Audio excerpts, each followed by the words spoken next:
Ladies and gentlemen, welcome back to Progress Live Reactions. We are on chapter 19, which is actually a two-part chapter because it is a tournament that they just could not get done in one day. So we are going to live react to part one today. That's what you're listening to right now. And we will resume and finish live reacting with day two on Thursday at the same time, at the same place. But as far as day one goes, guys, chapter 19, Super Strong Style 16, Tournament Edition 2015, Tag 1, this card looks amazing. Yeah, it does, man. I was looking at it myself. It looks freaking stacked. I mean, we're looking at, in our opener, El Ligero versus Will Ospreay, which that's impressive enough. But take a look at some of these matches, guys. Mark Haskins, who you know I adore, versus Jack Gallagher. Rampage Brown versus Big Daddy Walter. That is a Haas fight epitomized. And really, that's also worth pointing out. We've got two straight Progress debuts there in a row because Jack Gallagher is debuting, and then Big Daddy Walter, obviously, this is his first Progress match that we've seen. Exactly. Tommy End versus Roderick Strong. I mean, yes. Eddie Dennis versus Marty Scurll. That's going to be interesting as hell. Dave Mastiff versus Noam Dar. Obviously, I've been freaking loving Dar in Progress, so much so that I've been chomping at the bit for his 205 Live return, so getting to see more of him is never bad. And Mastiff, I mean, you've got the narrative there because Mastiff screwed Dar out of the World Championship last chapter. So they're finally going to get to settle their issues. Damo O'Connor versus Tommaso Ciampa. I mean, obviously, this isn't going to be the Ciampa that we all know and love right now, but Ciampa is always excellent. And Damo, you know, he's solid. I think they'll definitely have a great match. This match, though, is definitely one of the matches I'm looking forward to most. Zack Gibson versus Zack Sabre Jr. That is going to be a vicious, malicious clinic, folks. That is going to be brutal. And then our main event, Regression, represented by Jimmy Havoc and Paul Robinson, against the people that they betrayed, that they left in the dust, the London Riots, who returned last chapter. So, yes, stacked fucking card today, dude.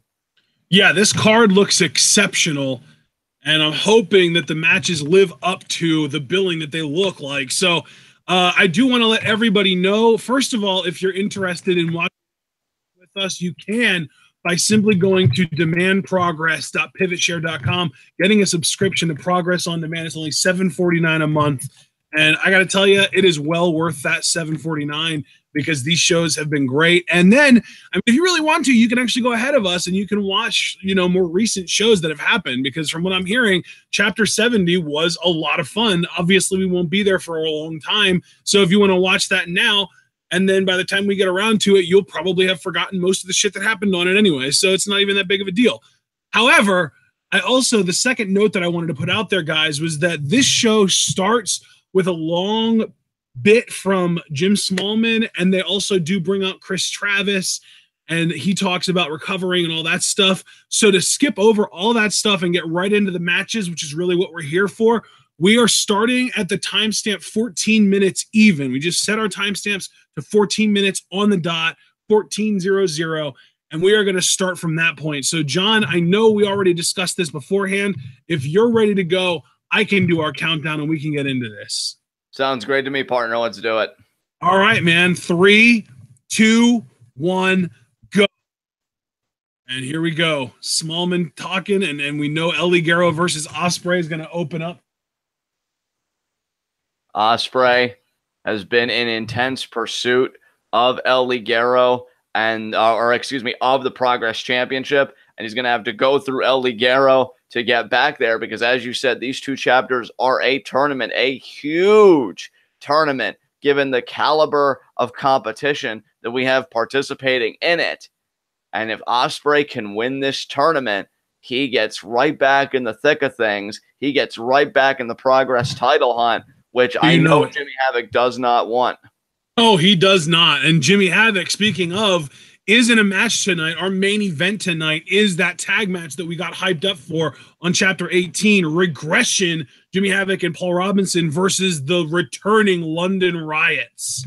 And you know who isn't in this tournament, Ashton, that doesn't need to be in this tournament is Flash Morgan Webster. because he won the Natural Progression Series 2, which guaranteed him a title shot at any time. So, you know, Flash Morgan Webster, he's got to be licking his chops tonight because if the London Riots flatten Jimmy Havoc like a pancake, which seems quite likely, Flash Morgan Webster can pick the scraps and become Progress champion. I know last chapter he said he doesn't want to be a champion like Havoc, but I'm a firm believer that you don't look a gift horse in the mouth. You know what I'm saying? If he's got the opportunity to strike, he should. Yeah, the only question then would be, would Paul Robinson be with it enough to try and prevent that from happening? He might be, but then again, remember, Flash Morgan Webster initially made the announcement that the London Riots were returning to keep Paul Robinson and Jimmy Havoc's shenanigans in general in check. So they might thwart that from happening anyway, but that's pure conjecture. What we know in the here and now is El Ligero is about to lock up with Will Ospreay, and here comes Ligero. Ligero, the second ever Progress champion, beat the inaugural Progress champion Nathan Cruz, who also is conspicuous by his absence from this tournament. Yeah, we haven't seen him in a while, actually. If I'm Nathan Cruz, I'm a bit pissed off. You know, I kind of laid the foundation for Progress in my mind. I was the first staff bearer, so to speak. You know, I was the face of this promotion when it was still trying to find its legs. And now that it's off and running, it's like I don't even get the courtesy of being a footnote, more just like a forgotten memory. And now Ligero keeping his cape in place. Ligero would love another shot at the Progress Championship. And, you know, Eddie Dennis is in this tournament. His best friend, Mark Andrews, he was a former Progress champion, got screwed by Jimmy Havoc. That's how we began the reign of Havoc.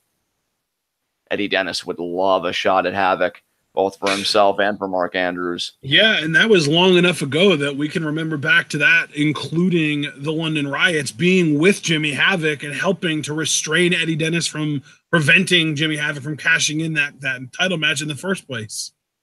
But here is one of the most dogged competitors in the age of Havoc, the man who wants to beat him so badly and earn the privilege of calling himself Progress champion, the aerial assassin, Will Ospreay. William Ospreay. One of the best Ospreay, overall wrestlers in the world right now. Ospreay last chapter got curb stomped by Havoc. And not just curb stomped while he was biting the rope. I mean, that was some prison level shit by Jimmy Havoc. Yeah, it really was brutal. Which, by the way, speaking of Jimmy Havoc, quick side note, because I know we talk about the present as well as the past. Recently, I want to say it was just yesterday or 2 days ago, it was Jimmy Havoc Appreciation Day. Jimmy's most avid fans got the hashtag going. It actually broke the top 10 trends. Jimmy was blown away by all the love. I even participated and he liked my tweet. I mean, I've just been such a fan of his reign and his work here in Progress. And so, yeah. Now, when you say the top 10 trends, is that worldwide? Is that in the US, the UK? I'm not sure, Ashton, to be completely honest. I would assume at best the UK, but even so, Jimmy thought it was really freaking cool. And, you know, I was very happy for him. Just goes to show what a determined fan base can do. And, you know, we're certainly admiring his work here in Progress. I mean, Will Ospreay may not, because, you know, he was on the receiving end of it, but I digress. As Ligero, man, looking great. Yeah, Ligero's ripped.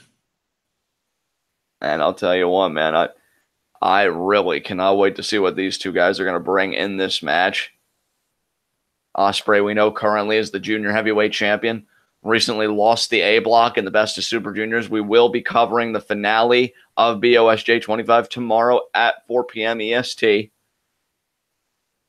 Yeah, 4 p.m. has kind of become our go-to recording time for afternoon recordings.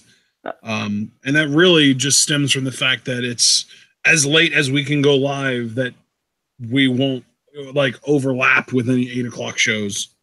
Exactly. And Ligero there and Ospreay just kind of looking at each other. Ligero ducking the shots here. And ducks down. Oh, what a single leg kick by Ligero. Damn. Ligero's looking, I don't even know what, animalistic almost. Absolutely. I mean, no, Ligero looks to be in great shape. He looks to be focused. Charging at Ospreay. Ospreay, look at that. Rolls through. Handspring. Caught. What a head scissors. Wow. Kept up drop kick. God, Ospreay's amazing. It is amazing to me that Ospreay can be so confident, except when he steps in the ring with Jimmy Havoc. Because when he needs to do that 630, when he needs to go and put the final nail in the coffin, he hesitates because the 630 at one time broke his neck. Most serious injury Ospreay has suffered. But I mean, here against Ligero, that psychological pressure, it just dissipates. But Jimmy Havoc's another animal altogether. Oh, could it be a rolling thunder by Ospreay? Damn. Doing the RVD pose and everything. Will Ospreay, baby. Beautifully done. And there, a kick out there by Ligero. And now ringing the arm. Going to set up for an Irish whip. Opposite corner. Will is feeling it. I love that you combined the RVD thing with the Adam Cole thing. Yeah. Oh, what a kick to the head by Ligero. Damn, Ligero. And I got to tell you, man, no disrespect to Ligero. Again, second ever Progress champion. Held onto that belt for, I believe, 4 chapters. Lost it in chapter 8 to Rampage Brown. But I would consider it an upset, personally, if Ligero were to beat Ospreay here. Because I just feel like Ospreay's been cooking on another level as of late. Yeah. And yet hasn't been able to win the big one. Nice back elbow there. Sides up Ligero. Look at the handspring. Oh, but Ligero caught him with the drop kick. Damn. Now Ligero measuring. Hooks the leg. Deep cover on the single leg. Kick out there. Ospreay creating space, which may not be a bad thing to do. Sometimes you just need to catch that breather. No shame in that. Absolutely. And I gotta wonder. And Ligero, I almost wonder if it's a mistake by Ligero to let Ospreay have this time to himself here. Because I would be all over him. If I knew I drove the air out of a guy that, in my mind, is the biggest threat in this tournament, or at least one of, knowing that he's sharing a space with Rampage Brown and Big Daddy Walter and others, like, I'm on his ass. This has got to be one of the most stacked tournaments I've seen in recent memory. And we give regular coverage to G1 Climax, for God's sakes. That's true, yeah. There's a face in the turnbuckle there. But as you said, Ashton, unlike G1 Climax, this is a single elimination tournament. You lose, you're out. No round robin here, no point accumulation. No, well, I'll just win in the losers bracket. Nah, you got to win. This is your window. Nice snapmare by Ligero. Ligero, nice drop kick. Man, he is really using those feet effectively tonight. Feet dropping it to the face. Kick out there by Ospreay. You know I'm a fan of those strikers like Kenta and others that know how to kick. And Ligero certainly earning his chop, so to speak. And now grounding Ospreay here. Oh, yeah. Races Fan Rocks in chat makes a good point. El Ligero is in the UK tournament, the WWE UK tournament that they're having later this month. That's true. That's true. I was very happy to see that he made it. He said it's a lifelong dream for him to be competing at that level. And you know what? From what we've seen of El Ligero, I say the man deserves it. I really can't wait to see him in the UK tournament. Body shots there. Knee to the midsection by Ligero. Oh, Ospreay ducks. What a lariat there. Elbow. Oh, Ligero reverses Irish whip. Oh, but the handspring enziguri there from Ospreay. What an enziguri there by Ospreay. Ligero is stunned. There you see Ospreay having to adjust his mouth guard a bit. Off the ropes. What a forearm there. Step off again. Shoulder check. Gamagiri there. Ospreay. Middle rope. Drop kick. Damn. Ospreay's feeling it now. Standing shooting star press. Only a 2 count, though. Ospreay is absolutely sensational. Everything he does, it looks so good and hurts just as much. Now he's gesturing for the top rope. He's comfortable there for the most part. Of course, we know, again, that psychological block with the 630. That is what has prevented him from beating Jimmy Havoc, because Jimmy Havoc just seems to be able to kick out, to shoot that shoulder off the canvas with everything else that Ospreay throws at him. It's quite a conundrum for the aerial assassin. But if he can win this tournament, he'll have another chance to break it. He's thinking, man. I wonder what he's going to go for here. Is he hesitating here too? I wonder if this block is starting to affect his other matches. That's not really something I anticipated. Back body drop there by Ligero. Well, I mean, it's a mental block, and it just so happens that the only matches we've seen him in since then have been against Jimmy Havoc. Pump handle. Oh! Went for the PK. 1, 2, no. Waist lock. Standing switch. Oh, Ospreay holds on. Misses the enziguri. Slides under. Went for a forearm. Pump handle again. Face buster. Beautifully done. And now, Ligero, 2. Man, this El Ligero guy sure is good. Absolutely. This is the best I've seen El Ligero since his matches with Dar, actually, in my mind. And now. Ooh. Oh, wow. Sort of. Wow. Victory roll face buster almost. Yeah. That was good call. Beautifully done. Kick out, though, by Ospreay. Ospreay always finds himself in these situations, and he always manages to stay alive somehow. Absolutely. The survival instinct of Ospreay cannot be understated. I'll tell you, Ligero, if I remember correctly, the last time we saw him, he squared away his business with Michael Gilbert, beat Michael Gilbert in a no disqualification match. Oh, and Ligero could be that springboard tornado DDT. No, cradle. Kick out by Ligero.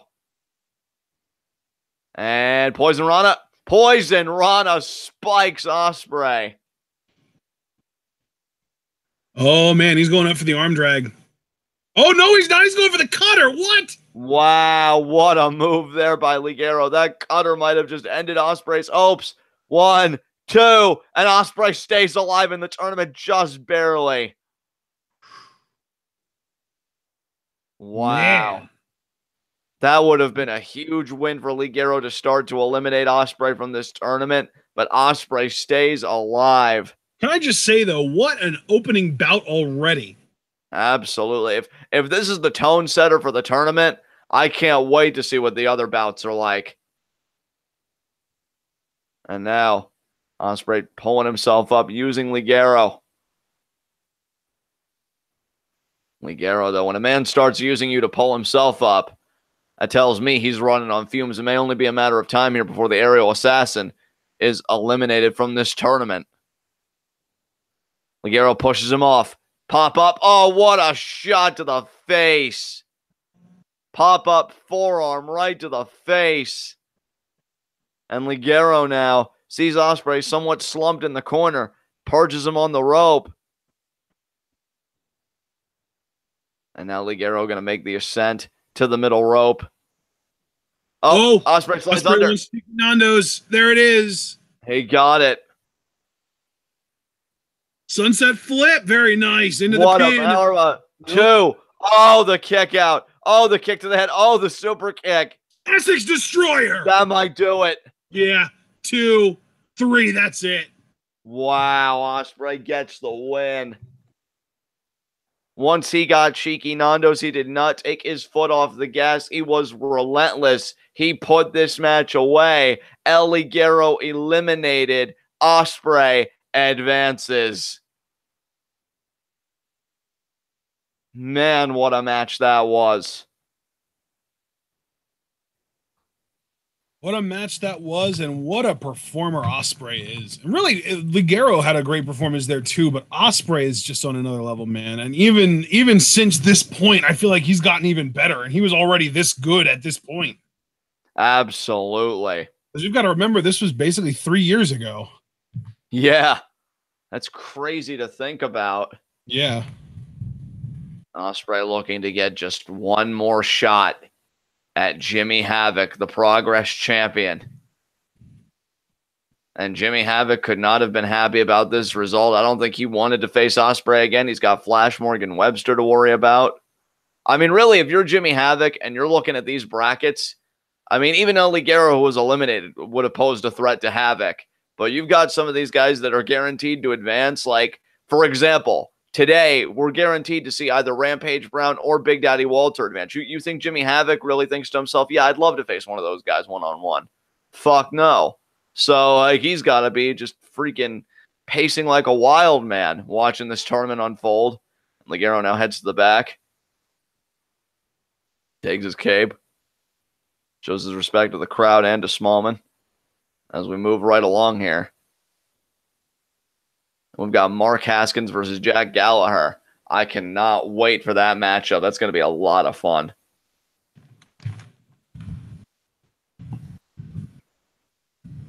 Here comes the official.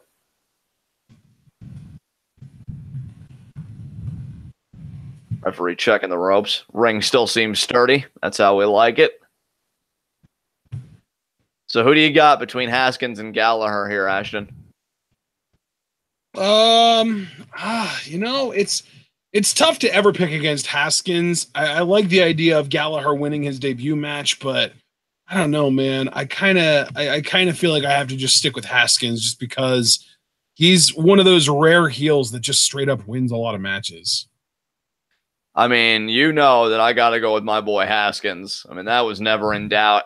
I think the man's got all the tools to be Progress champion.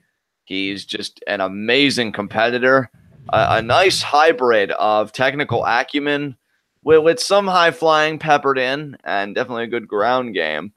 And now we're seeing Haskins make his way to the ring. 1/3 of Scurll Indie Wrestling. Mark Haskins alongside Shaw Samuels, and again, the conspicuously absent Nathan Cruz, but hopefully we see Nathan again soon. As Haskins fired up, ready to beat Gentleman Jack, although I don't think he was the gentleman at this point. I don't know. We haven't seen him yet. We'll see. He might be. I feel like Mark Haskins, and you know, the guy that beat him last chapter in that no-holds-barred match, Rampage Brown, he is in this tournament. So if both Mark Haskins and Rampage advance, then, you know, they could be meeting each other again in this tournament. And there is Jack Gallagher. He looks different, man. He looks weird. He does. He looks a bit bulkier. And now, I think it's just the lack of the mustache. He doesn't have the handlebar mustache going on. Look at that. Just vaults into the ring. I'm going to be very interested to see how these styles mesh with one another. Well, they're relatively similar styles. They're both really technically proficient. Absolutely. But I think we'll get to see more from Gallagher than we normally get to on 205 Live. Granted, I'm not the most avid watcher of the product, so maybe we have gotten to see more of what he's capable of. I feel like Gallagher is maybe a little flashier than Haskins, whereas Haskins, I would say, is more like vicious and aggressive. But those are really just kind of finer points on what really is a similar style between these two guys, between, you know, the technical stuff and the joint manipulation and all that stuff. These guys are very similar in those aspects. And there he is, kind of saluting the crowd. And you can see his Twitter username is Gentleman Jack G, so I guess he is an official gentleman at this point already. Well, Gentleman Jack, quite the grappler, as is Mark Haskins. One man advances, another man's dreams become dashed. It's a single elimination tournament, a 2-day event. We'll be covering part 2 of this on Thursday.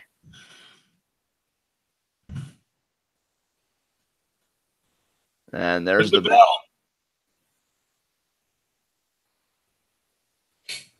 And now, it's a good thing this tournament, this day of this tournament is as loaded as it is, because otherwise I wouldn't be able to think about anything but BOSJ finals tomorrow. I'm really glad this tournament looks as strong as it does and has been as good as it has so far. Absolutely. As we're getting ready here for a lockup. Oh, there you see, grabbing right for the arm there, Haskins. And Gentleman Jack, man, I'm telling you, he's going to be able to hang with Haskins from a technical standpoint. Not a lot of guys can do that, but I think Gallagher definitely can. Great hammerlock there by Haskins, but Gallagher there with the escape. Oh my goodness, this spacing game has been incredible.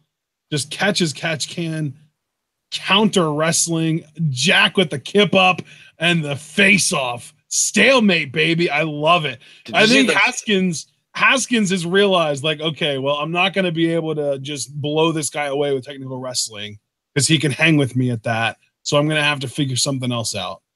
I mean, did you see the speed that those exchanges were taking place? Like, that was incredible to me. Yeah, that was wonderful. We're going to get the Greco-Roman knuckle lock here. Haskins, though, now bending the arm. Oh, just got the side headlock. Gallagher, though, he had his hands in a good position. They're the headlock takeover.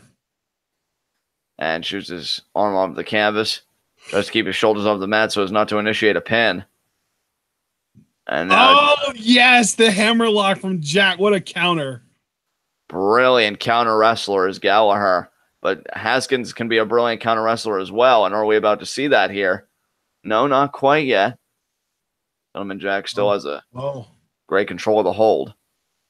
Oh, man. What is he going for here? He's got the arm. He's got the arm twisted in his leg. What's he going to do here? Yeah, that arm trap. Wow. Oh, wow. Oh, he's got the other arm now. He's going to bridge. Yep. Who did we see do this yesterday? Was it Kushida? It might have been Kushida. I'm trying to, or was that that wasn't Show? Who was it? Might have that? been Show. I don't know. Someone in the BOSJ did that yesterday. Might have been Show, or it might have been Saban. I don't know, man. But now Haskins in the corner. Jack Gallagher, though, with the break. Irish whip. Haskins vaults over. Haskins going for the victory roll. He got it, but then transitions right into the sharpshooter. Excellently done there by Haskins. What a transitional sequence. Now Haskins cranking on that sharpshooter there, but Gallagher quick to get to the ropes. Haskins immediately puts his arms up, says, hey, ref, I'm keeping it legal. I'm keeping it clean. Forearm there from Gallagher. Oh. What Haskins a vertical over leap. And now we're going to get a dive? No. Haskins catches himself in the ropes, gets back in the ring, dive to the other side. Wow. Did you notice, though, that Gallagher kind of had a brisk walk to him? Like, it wasn't really, didn't really have that sense of urgency. He was just kind of walking off thinking, like, screw this. And Haskins, like a missile, just, launches himself at Gallagher here. Oh, and now he's got Gallagher situated. What's he going to do here? And drop kick back into the ring. Beautifully done by Haskins. I tell you, this man is so fun to watch for me. Definitely one of my favorite guys in all the chapters we've been covering Progress, which it's 19 now at this point, folks. And now these knees to the face. And a third one, a diving knee drop by Haskins. And now look at the head scissors here.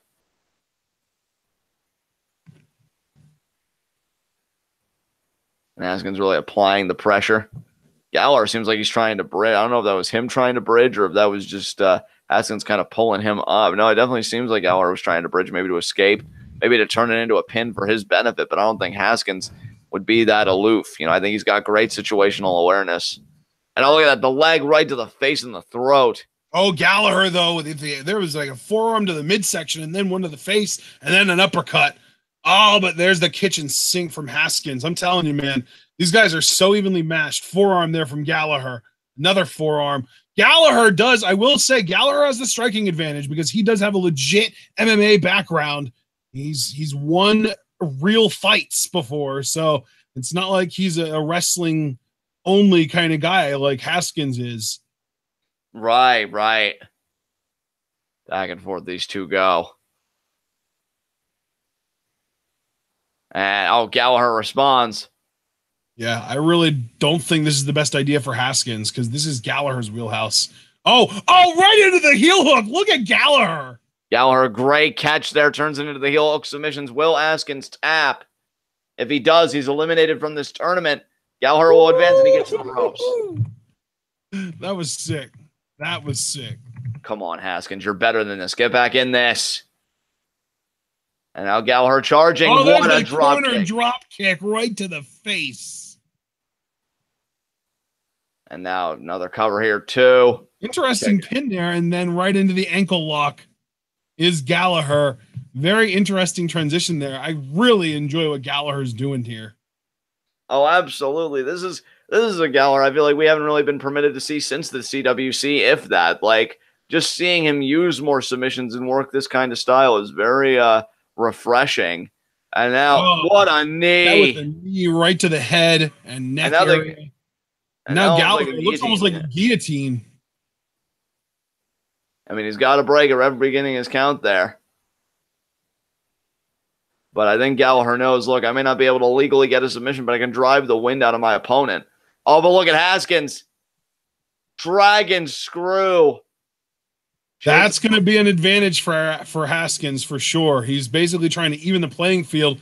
Gallagher goes after my ankle. I'll take his knee. Exactly. Definitely shades of Hiroshi Tanahashi there with that dragon screw through the ropes by Haskins. And another shoot kick there. Now with Haskins in control, Jack Gallagher is going to have to go on the defensive. Oh, ducks the kick. Maybe not. Uppercut. Damn. Another uppercut. Oh, for a third. Haskins went for the backslide, but oh, wow. Look at Gallagher. Oh, but there's the lariat from Haskins. What a short arm lariat. Oh, look at this, though. Gallagher transitions into the crucifix. Only a 2 count. Gallagher is really not permitted Haskins to get ahead at all in this matchup. Oh, backbreaker. Wow. Gallagher with the over-the-knee backbreaker. Man, I'm really enjoying this match. Gallagher, I don't know what it is. Do you know who I mean when I say Wes from the real world? Yes. Yeah. That's who Gallagher looks like right now to me, with the beard and not the mustache. Yeah. He looks just like Wes from the real world. From, I think it was Real World, Texas. One of the Texas cities, like Houston or something like that. Oh, waist lock, standing switch. Oh, Gallagher went for the leg, but Haskins turned it into a pump handle driver. Oh, my God. And now into the stretch muffler. Haskins, Jesus. Like I said, man. Oh, and there's the tap. There's the tap. Haskins wins. There it is, man. There it is. That's what I'm talking about. You can't pick against Haskins unless he's clearly outmatched, like, Rampage Brown. But it's still, it's still one of those things where you just can't count Haskins out. Man, that was a very technically sound contest. Haskins advances in this tournament, and who knows? He might be facing Rampage Brown again. He may be facing, Rampage Brown again. That would really be something. So we'll have to wait and see. And speaking of Rampage Brown, he is in the next matchup. Look at this, Big Daddy Walter. The chops are here to stay, brother. It's going to be absolutely incredible, partner, to say the least. I know we've been on a really unfortunate streak of being unable to use backgrounds, but if you guys could see the progress background that I have whipped up that we have been using as our thumbnail for pretty much every single chapter of Progress that we've live reacted to, Big Daddy Walter's on there because I feel like he is one of the 4 pillars of Progress, right up there with Zack Sabre Jr. and Marty Scurll. I don't even remember who the 4th person is that I have on that thumbnail, but those are like the pillars of Progress to me. Wow, it's amazing that you consider Walter a pillar, given that this is his first appearance in Progress. So I guess this would be the beginning of a very productive relationship for both sides. Oh, Jimmy Havoc, of course. Jimmy Havoc is the 4th pillar that I have up there. Right. It's actually it's not even ZSJ. The 4 pillars of Progress that I have on the background are Scurll, Walter, Havoc, and Ospreay. Ah, very cool. Very cool. Yeah. So knowing that Walter's one of the pillars, though, that's very intriguing to me. Yeah, it's really more because he kind of blows up and he kind of becomes one of the big faces of Progress as the later chapters happen. Right. So I don't even know if he ever holds the Progress World title because I've grown to more associate him with the Progress Atlas Championship, which is a title that gets introduced later down the line. Yeah, that's always what's so cool about going back from the beginning and really seeing this history unfold is that since you weren't around for the developments like the first time, you really get to take them all in. Yeah. And really have the benefit of hindsight, I guess. So. And as you see on his sweatshirt that he's wearing, Ring Conf, I can't wait for us to be able to experience our first Ring Conf match because it's him and Thatcher. Oh, yes. Right? Yes. I want them versus the Chosen Bros more than anything in life. And yeah, this is going to be a war. Like your logic with Haskins earlier, I don't think it's wise to pick against Rampage Brown, but I got a soft spot in me for Big Daddy Walter. So I'm really looking forward to this. And there is Rampage. Rampage is a former Progress champion. Again, won the title in Chapter 8 against El Ligero. That's when he was still with Scurll Indie Wrestling. Rampage Brown would love to be the first man to win the Progress title 2 times. Oh, man, it looks like Chosen Bros versus Ring Comp happened at PWG Mystery Vortex 5 earlier this year. Can't wait until we catch up on PWG, man. That's actually our next show. We got to watch that soon. Absolutely. I am so fucking down. Yeah. Rampage, baby. Rampage looking to get back to the top of the mountain. And you know Rampage Brown could beat Jimmy Havoc. I feel like anybody in this tournament could. And all it would take would be one pile driver, and you'd be looking at your 2-time Progress champion, Rampage Brown. Takes off his shirt here. But Rampage Brown, he loves competition. Remember, several chapters back, he gleefully accepted the challenge of Samoa Joe. And even though Joe ultimately won that match, I feel like Rampage Brown became better having had that bout. And whether he wins against Walter or he loses to him in Walter's Progress debut, I think Rampage Brown will still grow as a competitor. And with all that growth, it's only a matter of time, I would think, before he does become Progress champion again. That is a lot of humanity in the ring right now, folks. There's a lot of meat in there, John. Absolutely, partner. Where's the beef? It's in this ring. Single elimination tournament, both of these guys. I mean, for Walter, you talk about a debut and you talk about making a presence in Progress. Imagine the impact you'd make coming in here and winning this tournament. Like, there's no better exclamation point than that. Well, right next to then going on and becoming Progress champion at the expense of Jimmy Havoc. I'm not the biggest fan of single elimination tournaments. See, I like it because I'm all about keeping everything moving, and there's the bell. I like tournaments that have multiple opportunities where you can afford to take a loss and still potentially win the tournament. See, and I've always been kind of meh on that style. So this is right up my alley. Big Daddy Walter immediately. Oh my God. What a chop. Oh, and Brown. What a form to the face there of Walter. And these guys are right in their element right now. I guess, let me put it this way. If there was a tournament among, fighters where you had a big varying range of sizes and the smallest guy got put up against the biggest guy, and the biggest guy is just completely unaffected by the smaller guy's offense, but the smaller guy's offense affects literally everyone else in the tournament, and the big guy wins just because that one instance the smaller guy couldn't beat him. That doesn't mean that the bigger guy was the better fighter. It just means that the bigger guy had a weird advantage over his opponent in that instance. Like, I like increasing the sample size so that we get the true best person winning. You know what I mean? There's a drop kick there. Yeah, I can sympathize with that point. Jesus! Oh my God! And they both over the ropes. These guys are insane. And now this crowd showing their appreciation for Rampage Brown's dominance here. I think I prefer the way that the NBA does it, or even actually, I feel like most sports do it, where it's not a single game to determine the winner. It's a series, like best out of 7 kind of thing. Right. I prefer that. If you're going to have teams go one-on-one with each other and not face more than one team in the playoffs, then I would certainly hope that you would give them multiple games to really figure out who the better team is, Right. Oh, Rampage has Walter up. Oh, wow. Walter on his feet, though, with the waist lock. Rampage standing switch. Walter shoots Rampage off using the ropes as leverage. And there's the What a boot by Walter. These big men can move, too, brother.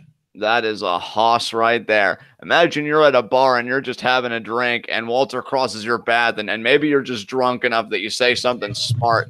I would say that you'd get to tell your grandchildren about that, but to do that, you'd have to be, you know, alive. Oh, my God, what a press. Jesus. 2. No. And that's the thing, too. We talk about single elimination and this and that and just advancing. It doesn't change the fact that even if you win, what condition are you going to be in for day 2 when this tournament continues? Because I guarantee you the welts and the bruises that a guy like Walter will leave you with, you need more than a day to heal from. And now the ref checking on Rampage here. And hey, I mean, that's not to say that Rampage can't take care of himself. I mean, the dude's a mammoth of a man, but he is just that at the end of the day, a man.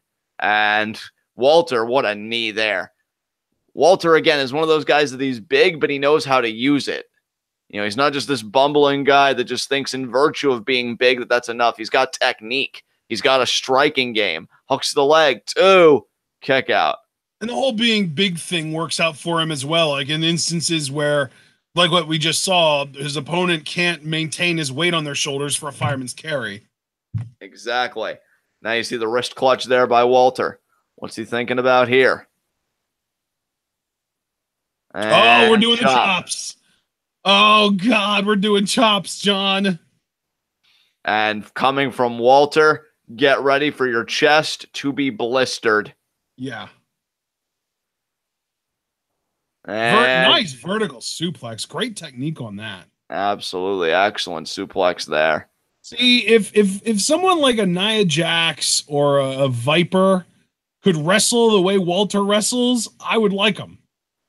Yeah, you and me both. I feel like people think that I'm like against big girls wrestling, but I'm really not, as long as they can actually wrestle. Oh, and Walter, I think that was a headbutt there. He missed. I thought he was going for a straight up splash, but either way, Rampage cleared the hell out of there. He was prepared for anything because he was on the opposite side of the ring by the time Walter landed. Yeah, he was like, no. Yeah, and there's a forearm, and Walter with another chop. Oh, Rampage with a chop of his own, but Walter's chops are just more effective. You can already see Rampage's chest is turning purple. Yeah. Forearm there. And reverse the Irish whip. Lariat in the corner. Middle rope. What a shoulder block by Rampage. What a shoulder block indeed. Rampage Brown now getting into that second gear. I feel like hooks the leg. And Walter kicks out. Oh my God. You know, if I was starving and the only way I could live was by eating a steak that was being held in the hands of Walter, I would just accept death. I'd be like, you know, it's not that bad. I lived a good life because I would not want to mess with this man for anything, even if my own life depended on it. And there's a boot there. Oh my God, the lariat. Kick out again by Rampage. I mean, can you imagine a match like Suzuki versus Walter? Jesus Christ, the bullying that would take place. Yeah, man. That match sounds amazing. I want to see if it's happened. And now, Walter measuring his man here. And lariat in the corner to the head. German suplex. Oh, God. Well, I'm not seeing if this match ever actually happened, but I did just see a Reddit thread of someone saying that they want a Walter, Timothy Thatcher, Minoru Suzuki triple threat. Jesus Christ. And Walter kicks out. And of course, the first comment is, oh, okay, you're into snuff films. Yeah. And now Walter already up to one knee here, but Rampage though meeting him there. And front face lock. Oh, but Walter powers through, which brings up an interesting point, Ashton. Oh, what a drop kick by Walter. Took the thought right out of my head and just like fucking smothered it. And now Walter could be thinking powerbomb, but no, Rampage fireman's carry. Is it going to be a Samoan drop? It is. Yeah, dude, Suzuki and Walter have never faced each other in any context, ever. I think that's because humanity wants to survive. And now this could be a power. No. I was going to ask you if he could get up the pile driver, but I think he's about to answer it with yes, he can. That's it. That's oh my it. God. 2, 3. Yeah. Wow. That's crazy. Rampage beat Walter. Hey, like I said, I agreed with your logic about Haskins. Never bet against the Progress vets against debuting talent. But my God. Wow. Thatcher and Suzuki have never faced each other either. God, that one I think I would want just a tad more than Walter versus Suzuki, but yeah, like just give me fucking all of it. Oh man. And now we've got Tommy End versus Roderick Strong. Oh my God. I hope Tommy End appreciated having a back. I mean, Roddy brings the chop game too, man. He's not going to have a chest either. It's going to be one hell of a strike bout, I'll tell you that right now. So, Will Ospreay, Rampage Brown, and Mark Haskins have all advanced in this tournament. And now... I love this theme song for Rampage. It's pretty good. I don't even have my volume on, so I can't hear it or comment on it. I'm just thinking about Roderick Strong versus Tommy End. And I'm going to have to go with Tommy on that because Roderick, I think, is also debuting in Progress here for this tournament. Tommy's been around for a little bit, so I'm going to go with him to win. But Roderick ain't going to make it easy, I'll tell you that much. Yeah, definitely. It's interesting, though, that everyone debuting is losing their matches, and I think that that's a trend that exists for a reason because they're only here for one-off matches. Right.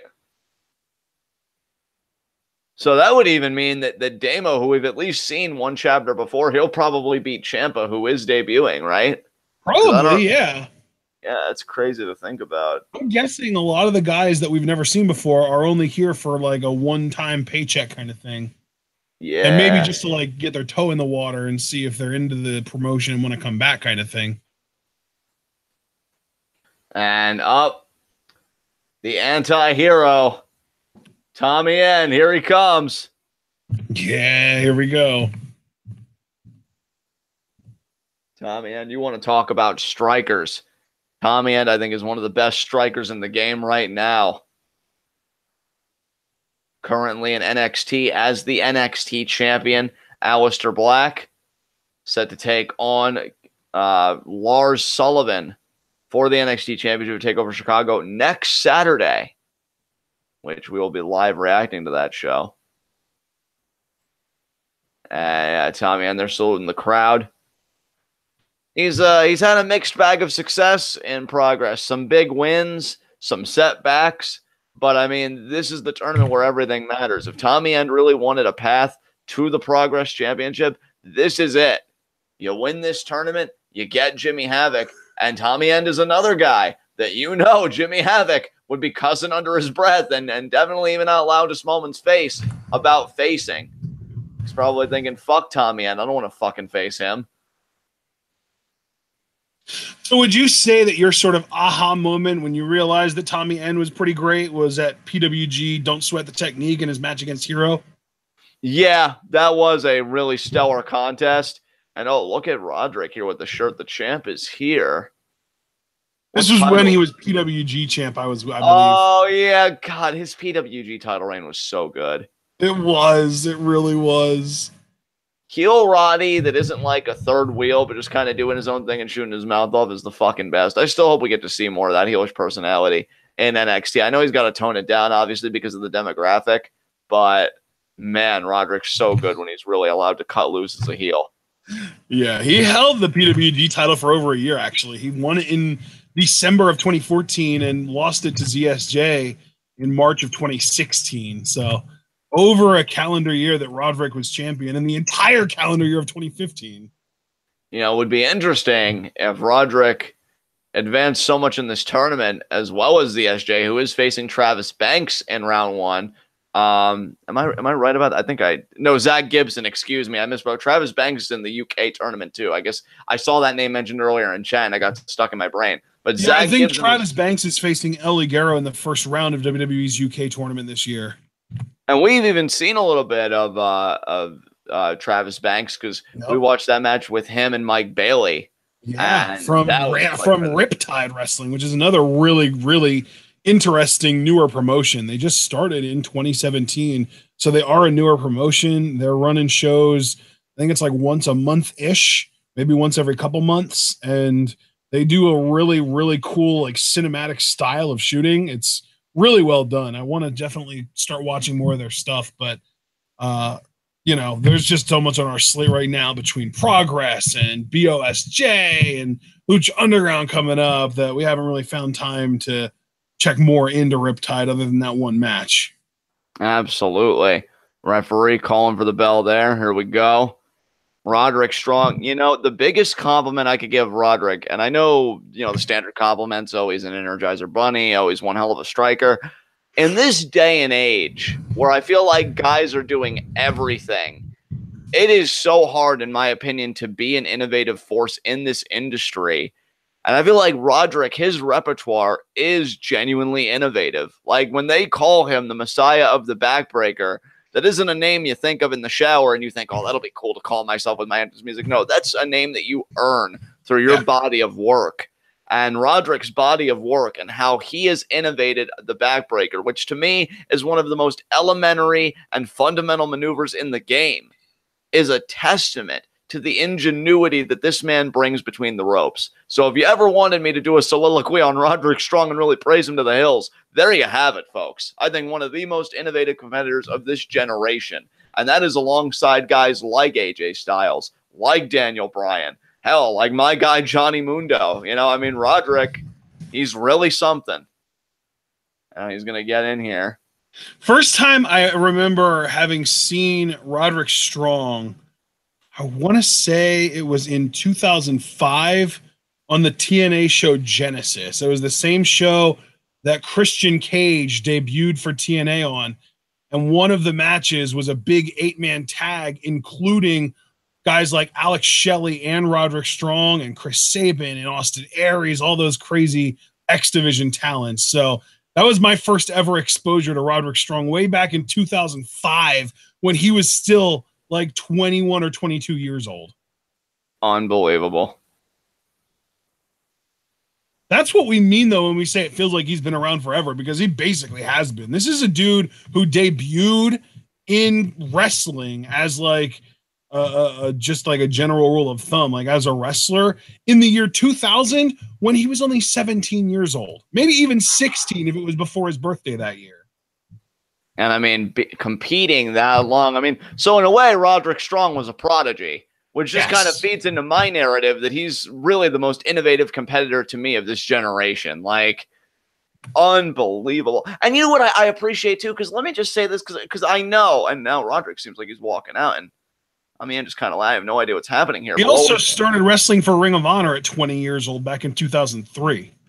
But you know what else is so cool about the innovation that Roderick Strong brings? It's not that flippy shit kind of innovation. You know what I mean? Like, I feel like everybody in this day and age is kind of an innovator in that sense. He's more of an innovator in that technical sense, which I appreciate even more because, you know, that's the style that gets me going. Like the idea, again, that he can take one of the most fundamental maneuvers in the history of this business, the backbreaker, and just find the multitude of ways that he has of delivering it.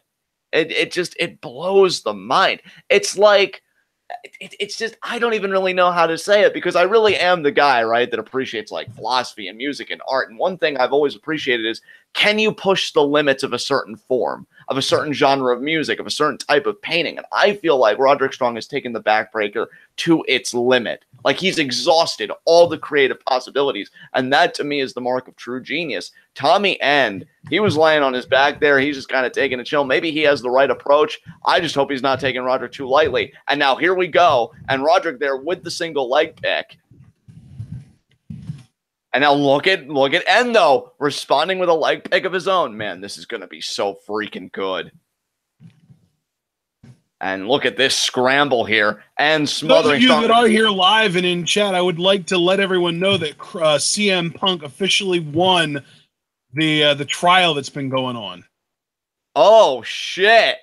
Yeah. Well, look at that. You know what, dude? At first, I'm gonna be truthful. At first, I thought Punk was going to lose, but the moment it came out that Dr. Aman violated HIPAA, like, I knew Punk had it sealed up. Because, like, there was no way Aman was going to get away with that. Yep. And now, nice clubbing blow there by Strong. So good for Punk. It really does seem like he's in a better place in his life emotionally and physically, so I'm happy for the dude. And now he can put this court case behind him. Oh, no, what a kick right to the midsection. Another kick there, by end to Strong. And another kick there.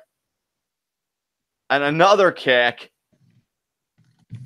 And this strike game here, you know what? I didn't even know I had the comments in me that I did about Strong. That also makes me think about our 5-fave-5 coming up after SummerSlam.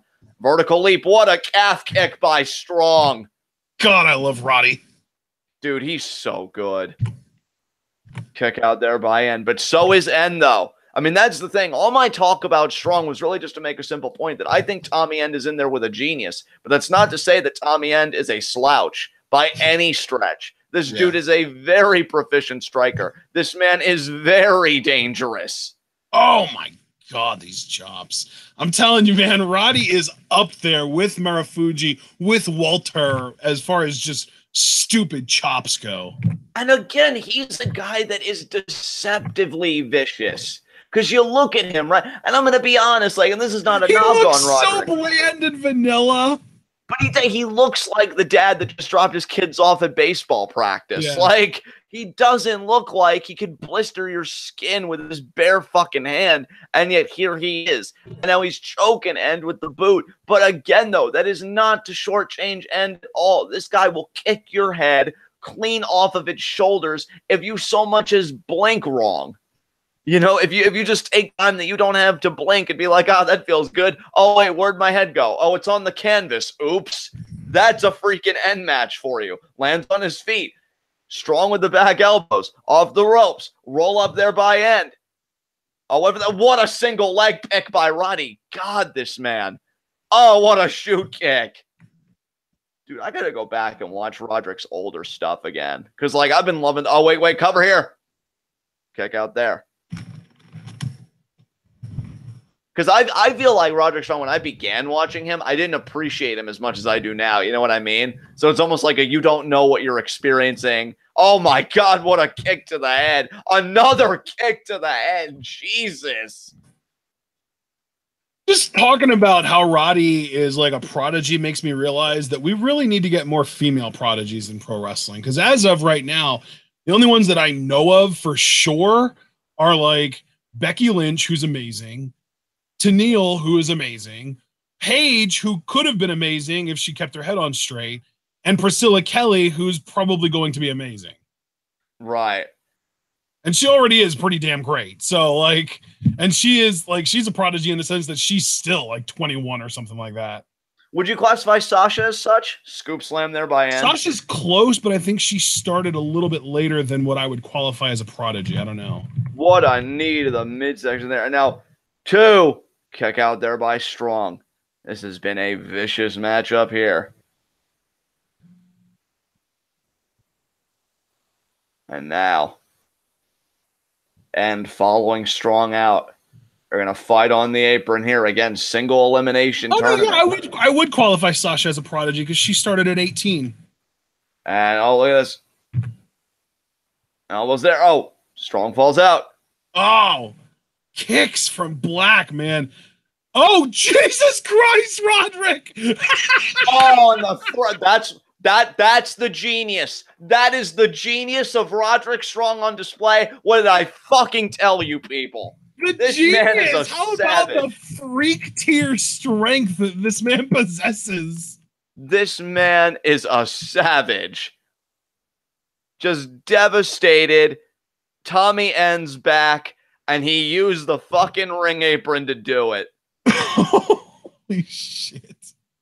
That, like, yes, that was awesome that he used the ring apron for the backbreaker, but the more amazing thing to me was that he pulled End off the ring apron and caught him out of midair and then reversed the momentum from falling away from the apron back towards the apron. Like, The amount of strength that he needs to have in order to pull that off, it's unbelievable. Roderick is a gifted son of a gun.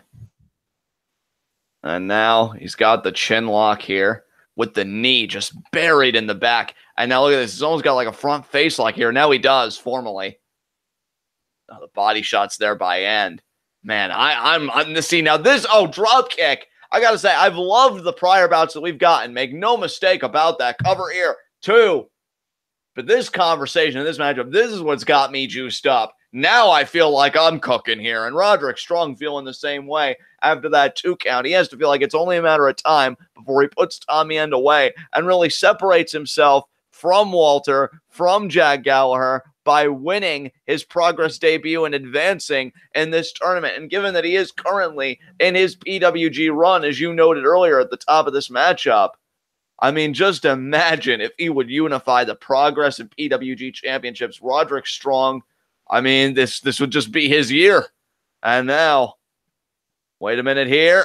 Nice back suplex. Oh, my God. With authority. Lateral press, form to the face, and kicks out. And then Roderick goes right into the gut wrench there. Oh, man. I love how he's keeping End grounded, but also just drives the air out of him, really making every second feel like agony here. I don't think End's really gotten back into this thing since that assisted backbreaker with the ring apron, just tossing his back into it. And then the stomp right to the head because Roderick doesn't give a fuck about your well-being. My God. He really doesn't, though, dude. He really doesn't. Dude, he really doesn't. Like, if you're in the way of him retaining the Progress Championship and it's him or you, it's going to be you every single time. Like, no mercy. And this is going to be a superplex here by Strong. Oh, my goodness. Oh, geez. Look at the balance. Oh, my God. Still followed through, though. Lost his footing a bit, but still followed through for a sound suplex. Oh, man. And kicks out. Jeez, man. The viciously that we are seeing. I love it. I love it. Unbelievable. So good. And now Roderick, the referee, explaining. Roderick just saying, like, you fucking kidding me? I'm telling you, man, I love this Roderick. Like, NXT's got him on the right track with being heel. He's just got to find his voice relative to him being an Undisputed Era member rather than just him being on his own as dickbag Roderick Strong, which, again, is easily my favorite. And now Tommy End here back up. Strong now. There's a chop. And now, in fact, I think Roderick Strong's going to be on NXT tomorrow, so that's something to look forward to. Oh, boot! Right to the face by End to Strong. And then look at how he leaps up here. He's going to adjust himself, middle rope. Kicks Roderick off. Oh, Meteora. Damn. But do you see, though, that End goes for the wrist? Yeah. What I'd really associate after a Meteora, I don't know, maybe something happened upon impact. And Strong, though, immediately goes to his stomach. It's a defensive posture so that he doesn't get pinned straight away. Not that End would even be able to do that because you see there, he's still favoring that wrist. We'll see if Strong can get back in this. We'll see if End can mount an offensive. That was the beginning of one. Let's see if he can build a chain. And now going to come towards Strong. Irish whip. Oh, Strong reverses. Arm got caught. Back elbow. Kick to the gut. Went for the what a kick to the head. Roundhouse kick, man. Roundhouse kick. Roddy trying to get to a rope. Roddy's so innovative. Oh, but there's the German from End too. And Roddy kicks out. Roderick staying in this. Oh, man. And now Tommy End. Firing up here. And now he's got Strong there. And what's this going to be here? No. Roderick. No.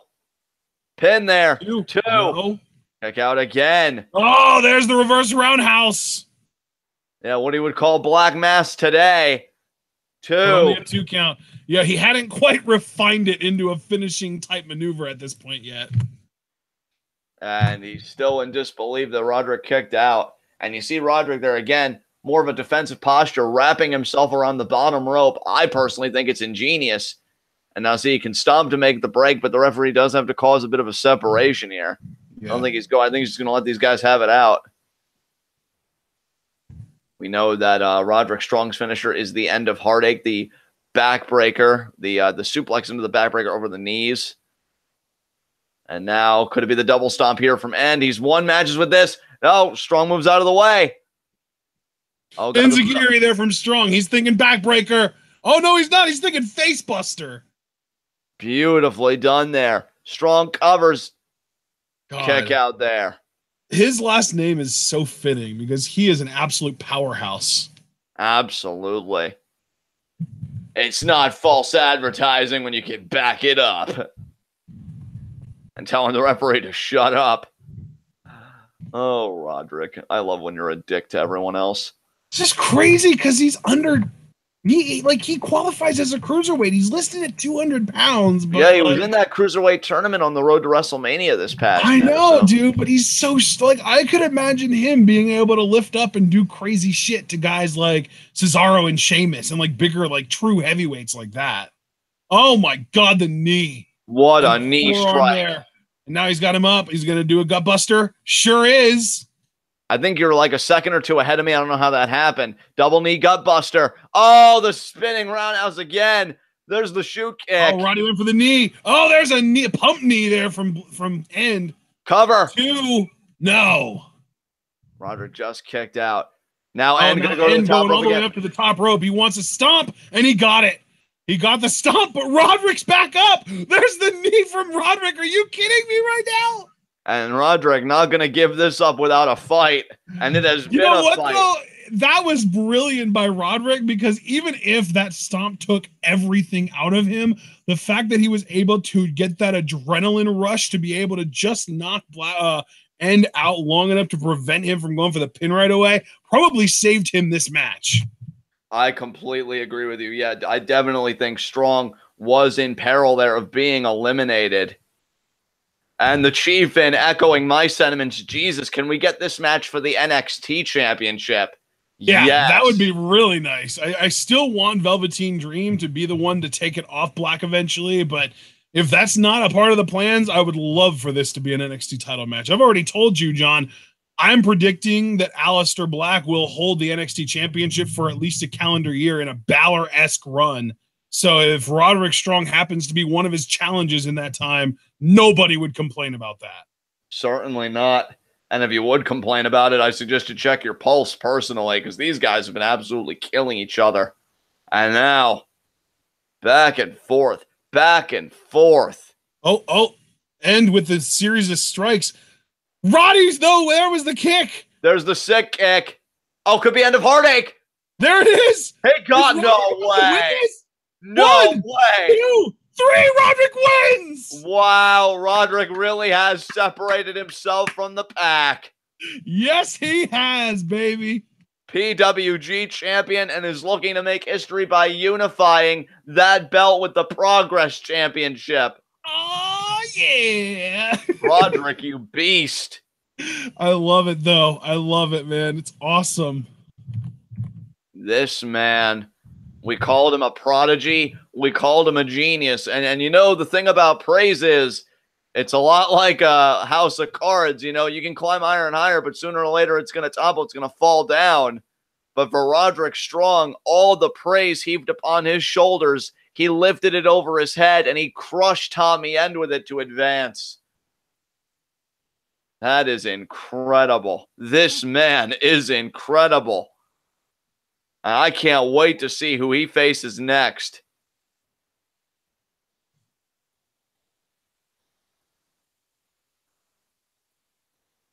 And now, our next matchup here. I mean, good luck following that personally. But we got my boy Marty Scurll versus a guy that I know you're quite fond of in our time of watching Progress, Eddie Dennis. Should be a very interesting matchup. And given that these guys are both Progress vets, I'm going to go with Scurll here. But who do you got?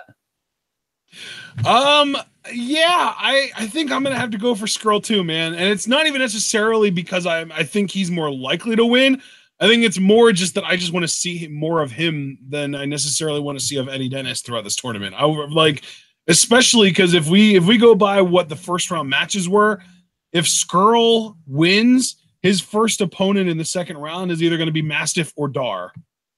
Yeah, that's a great point, man. And if we're going by these brackets, then our matches that we're going to be getting in the second round, we're going to be getting Ospreay versus Haskins, which should be amazing, and Rampage Brown versus Roderick Strong. Hello, thank you, please. Yeah. Oh my God. So very much excited for that. And now. Oh shit, Faceless. What the hell? They're attacking Tommy End. What the hell is this? I mean, we know that Tommy End has a tag team partner with Sumerian Death Squad with Dante, but I didn't know if they had eyes for the tag titles or not. I mean, last I checked, they did beat Chuck Mambo and William Ever, so maybe the Faceless are just looking at Sumerian Death Squad as potential challengers. But this headbutt there. My God. Oh, he just kneed him right in the hamstring. Oh, my God. Faceless have laid Tommy End to waste. God, that would be horrible. And oh, my God, just choking him with the boot there. Oh. I mean, these guys do what they want when they want. And Tommy End just learned that the hard way. But you know Tommy End's going to have a response to this. This assault will not go unanswered for Tommy End. Two bigger members. What the hell? Who is this? Is this like a ringleader kind of thing? This guy's wearing a suit. Shit, yeah. That does look like a ringleader to me. Oh, shit. Mask's coming off. Oh, and there is our reveal. Oh, my God. I don't know who this guy is, but the other guy is Danny Garnell. Yeah, Danny Garnell, some guy that we don't know. Who's the leader? Are you going to unmask? Wait, what the hell? Ligero. Yeah, we know now Ligero is the third guy, which we already knew. That's right. Yeah, I don't know who this leader is. Maybe it's Nathan Cruz. I mean, that would explain why he's been missing this whole time. Yeah. But at the same time, we've seen Ligero in matches in the time that the Faceless have been around, so it's really not an excuse. Yeah. Do better, Progress. And now Ligero making his descent. And it's crazy, actually, because I already forgot that Ligero was part of Faceless, because, I mean, he just worked his usual style, so I didn't even really think anything of it, but you're right. So seeing him with that mask, it's like, oh, Ligero, the guy that I already knew was in Faceless? What? What? Now, Tommy End, how could you do this? Factions, bro. It's the way now. This guy in the suit looks too big to be Nathan Cruz. Unless he bulked up. He's been going away long enough. Maybe he bulked up in that time. I don't remember Cruz having the long hair either. Maybe he got a perm or something.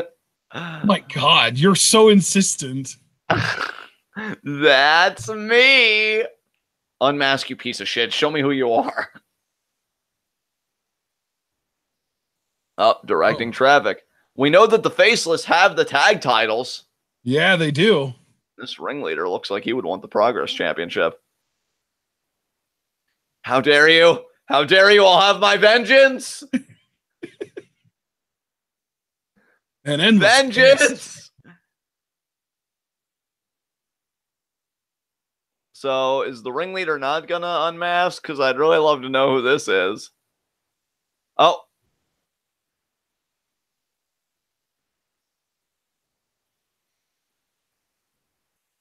Oh, he is going to unmask. Show us. And it is Nathan Cruz. Oh, who called it? Shit, man. He bulked up. He grew his hair out. He got a beard going on. Yes. Not so crazy now. Oh, look at you, Nathan. He actually looks better than ever in my mind. God damn. He's got that top star look, bruh. What's he gonna say? Address us, Nathan. Address how you've been misused the whole time. Shut up, audience. God. Oh.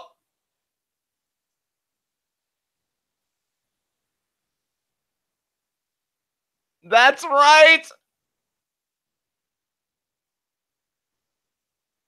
Yes.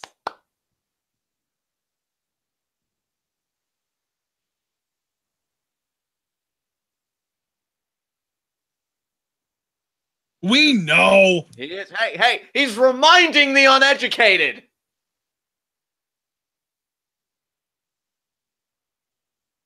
Also true. Didn't he just say the same thing?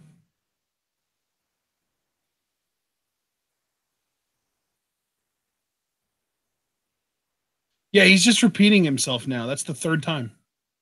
Well, he said first ever, and then he said best ever twice, so the uninitiated could get it. Oh.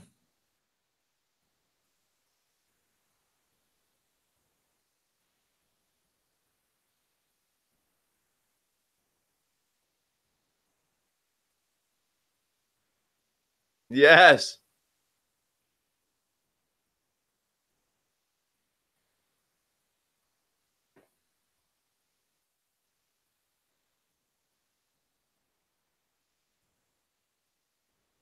He's getting booed.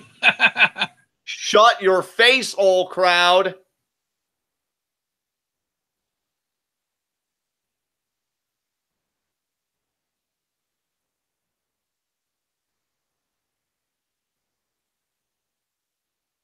We knew that. Yeah, I made that same point earlier tonight.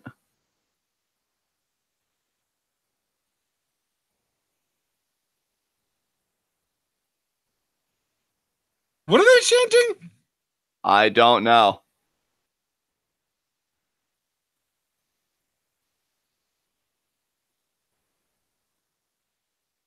We know that too. Yeah.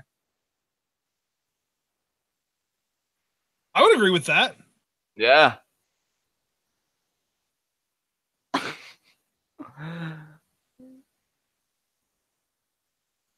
Wow.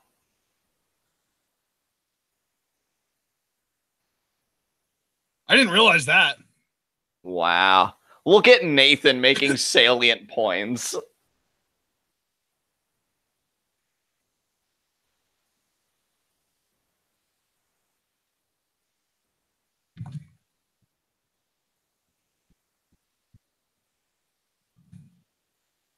What's his name?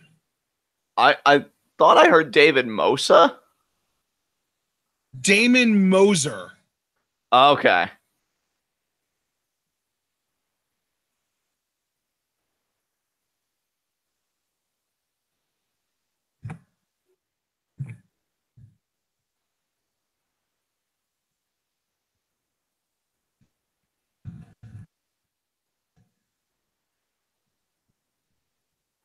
We cared, Nathan.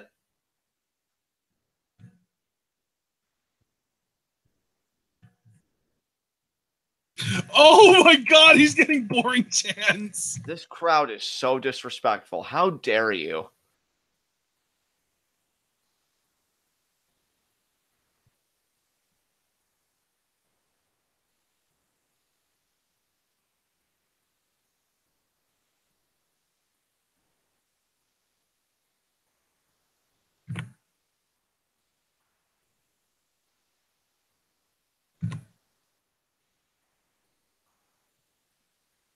Nathan Cruz looks fucking good, man.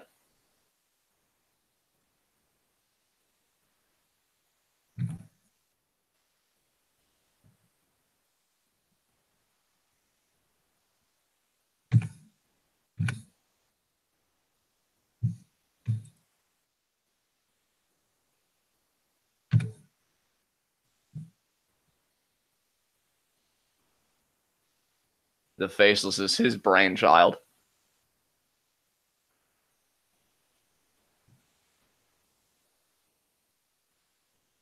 Cruz kind of has a little bit of an Ambrose vibe with this look. I like it, man. Yeah, man, totally.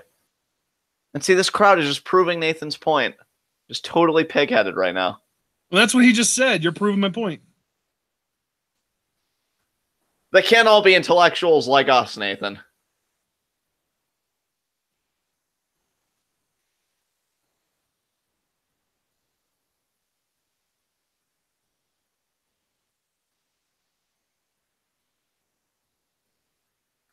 Oh, look at that fan. They're like, you ain't shit. Yeah, come in there and prove it, This bitch. promo is really well done, too. I'm loving this.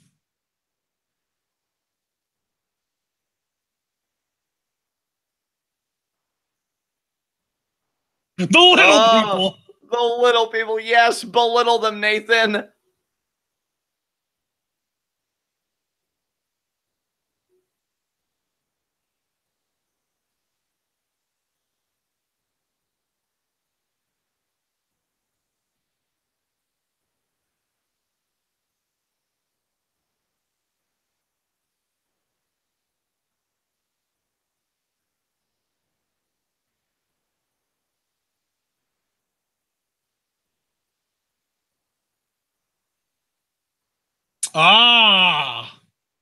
Wow, this promo would really resonate today.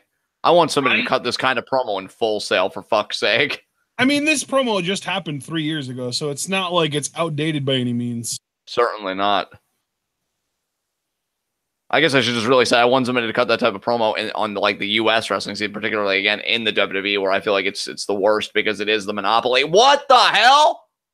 What? Are they kicking Garnell to the curb?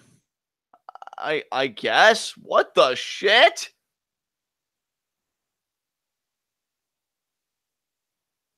What? Wasn't expecting that. I don't really know why he did that. It's kind of like, oh, this is all a tool.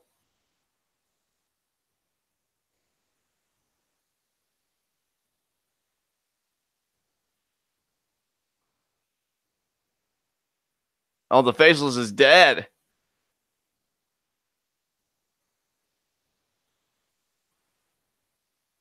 I still believe in progress.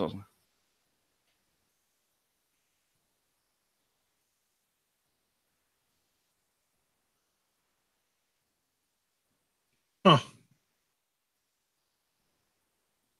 To the Origin. Is that what they're calling themselves now? The Origin? It seems like it. I dig it. Oh, wait, they've got the tag titles now, the Shield. And I guess the tag team champions are now represented by Nathan Cruz and El Ligero.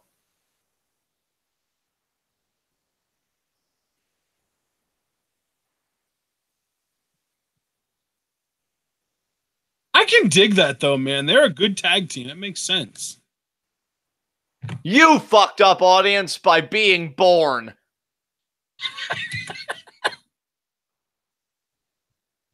Oh, my God.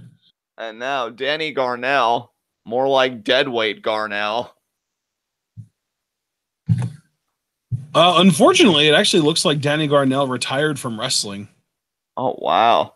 In 2015, like soon after this show. So them kicking him to the curb was like, you know, a way to write him off Progress TV in general. Oh, okay. Well, that makes sense. I thought it was just like a weird narrative decision, but actually, given the circumstances, like, not really like that much choice. So, yeah. I'm so proud of you, Nathan. Yeah, actually, the match that he had as a member of the Faceless in Chapter 18 was his last Progress match. Oh, wow. Okay. And then his last ever match was for a promotion, Premier Promotions, or PWF. And it was a British rules match between him and Wolf Alexander. Never All right. of that promotion, never heard of Wolf Alexander, but that was Danny Garnell's last ever wrestling match that I'm seeing here in cagematch.com or cagematch.net rather. I wonder what he's doing now, what he's up to now. I'm gonna look on his Twitter. Damn. Oh, he's a comedian now. That's really cool, though. I'm glad Danny Garnell's living his best life on his terms. Yeah, that's good for him, man. Good for him. Oh, Jimmy, have a Q&A. Oh, my goodness.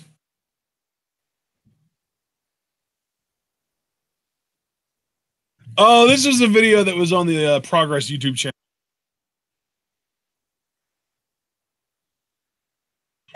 Get on with it. Yeah.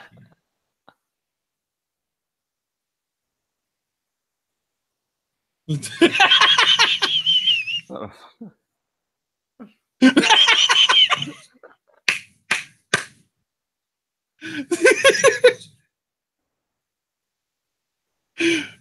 love Havoc. He's so good.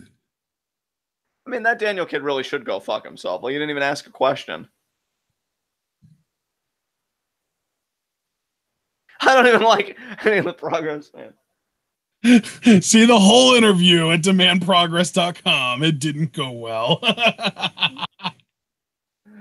This man. That first one, he's like, I bet he won't even answer any questions. Well, that's not even a fucking question, is it? I mean, it wasn't, you know? So, like, fuck that guy. I know, right?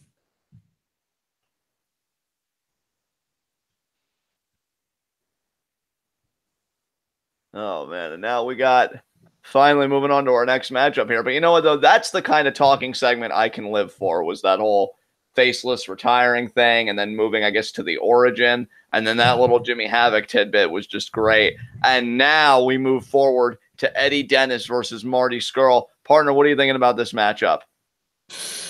Oh, I already told you, man. Oh, shit. Here's Tommy End, though. He's back in the ring.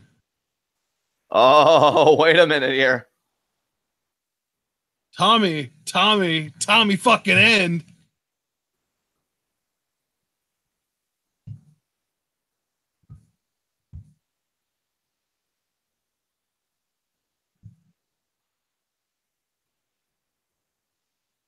Damn. Oh, well, he's getting right to the point.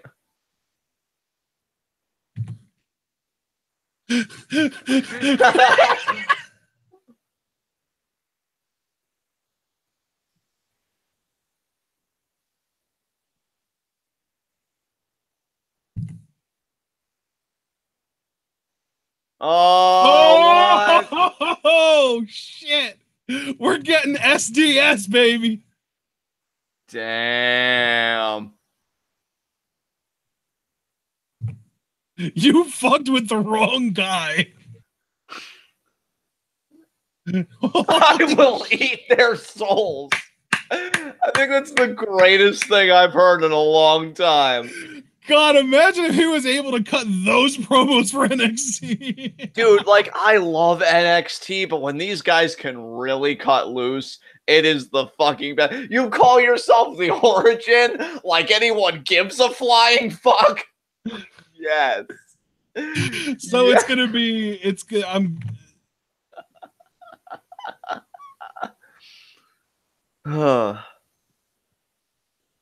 You still there? Yeah, I'm watching this. Oh, okay. Here we go.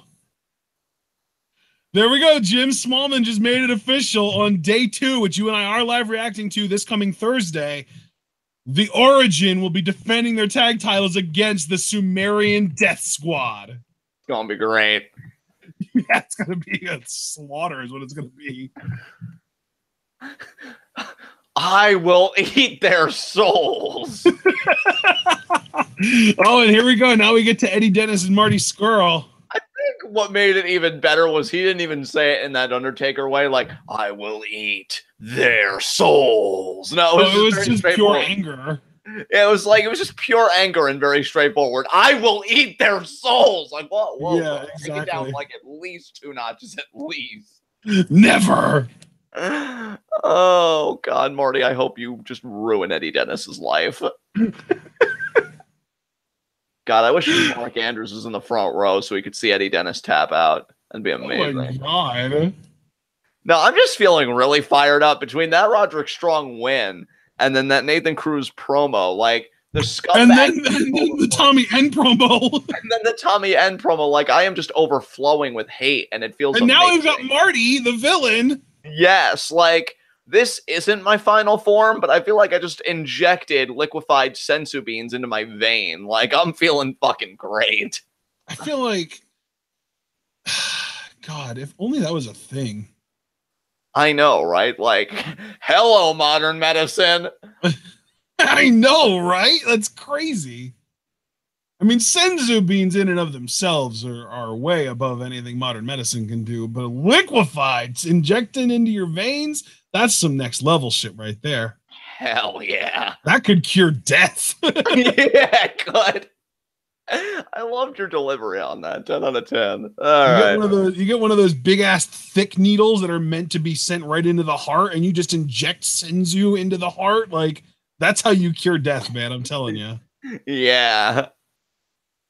It's not even Marty, at that point. It's just purified, concentrated senzu. Yeah.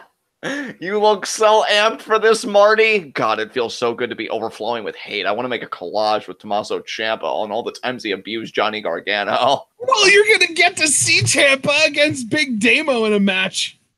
Oh, yeah. I hope he shoves his thumb all the way up his ass. And now we've got Eddie Dennis here. I feel like Eddie Dennis is like a lankier version of Sami Zayn. Yeah, right?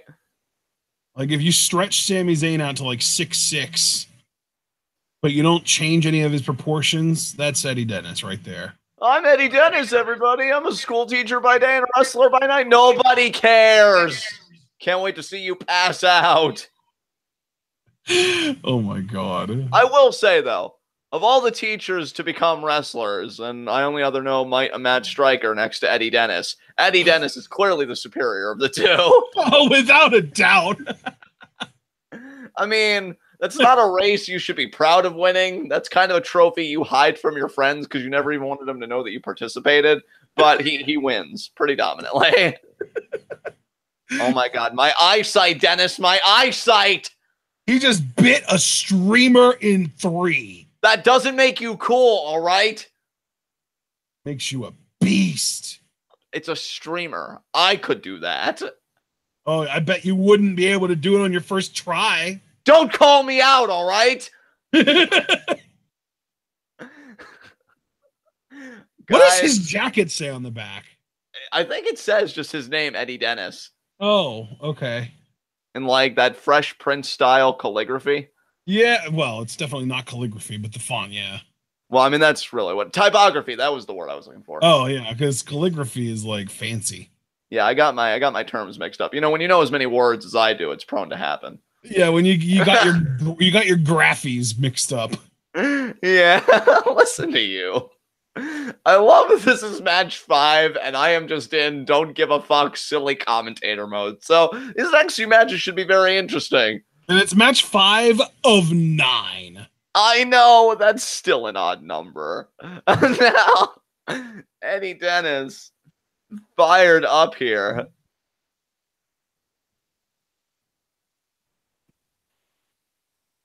And Eddie Dennis, look at him pointing at Scurll. Oh, and 10's like, you! What, are you going to take your vitamins, Dennis? God.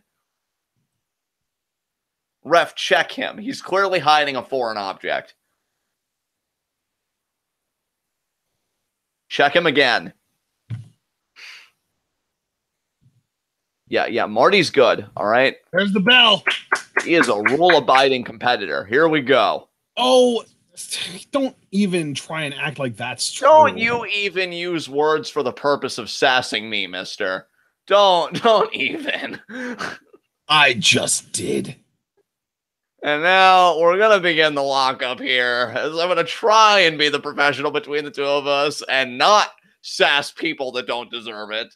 Oh, you're going to try and be the professional, so you're going to actually put an effort into calling an even match rather than obnoxiously favoring the heel? Okay, when have I ever done that? This is slander. I will sue. We will end this hangout, and just like sue. CM Punk, I will win. Dude, the comments on his win have been amazing. Like, just to read you two of my favorite comments on No DQ from this. Look in my eyes, what do you see? A man that isn't guilty. That was great. And then my personal favorite, at least CM Punk will win one thing this year. That's so true. He's going to get his ass kicked in 4 days. But at least he can do it knowing that he doesn't have to pay out over $3 million. So, dude, it was close to 4. That's the thing. It was damn near 4 million. And not only is Amon going to have to pay the legal fees, he may not even be practicing medicine after this because he violated HIPAA. Yeah, that's a big no-no. Just like it's a big no-no to chop the villain. What are you doing, Dennis? Yes! Yes! And look at the technically adept, the brilliant Marty Scurll in control of this matchup. And of course, my commentary is completely even-handed against the charges of some people. As we got the full Nelson here, side steps. Oh, 2. Kick out there. Oh, Dennis called the boot. Sends Marty into the ropes. Hip toss. Come on, Marty. Oh, scoop. Slam. I think you might just be like a second ahead of me. I'm not sure yet, though. And knee drop by Dennis.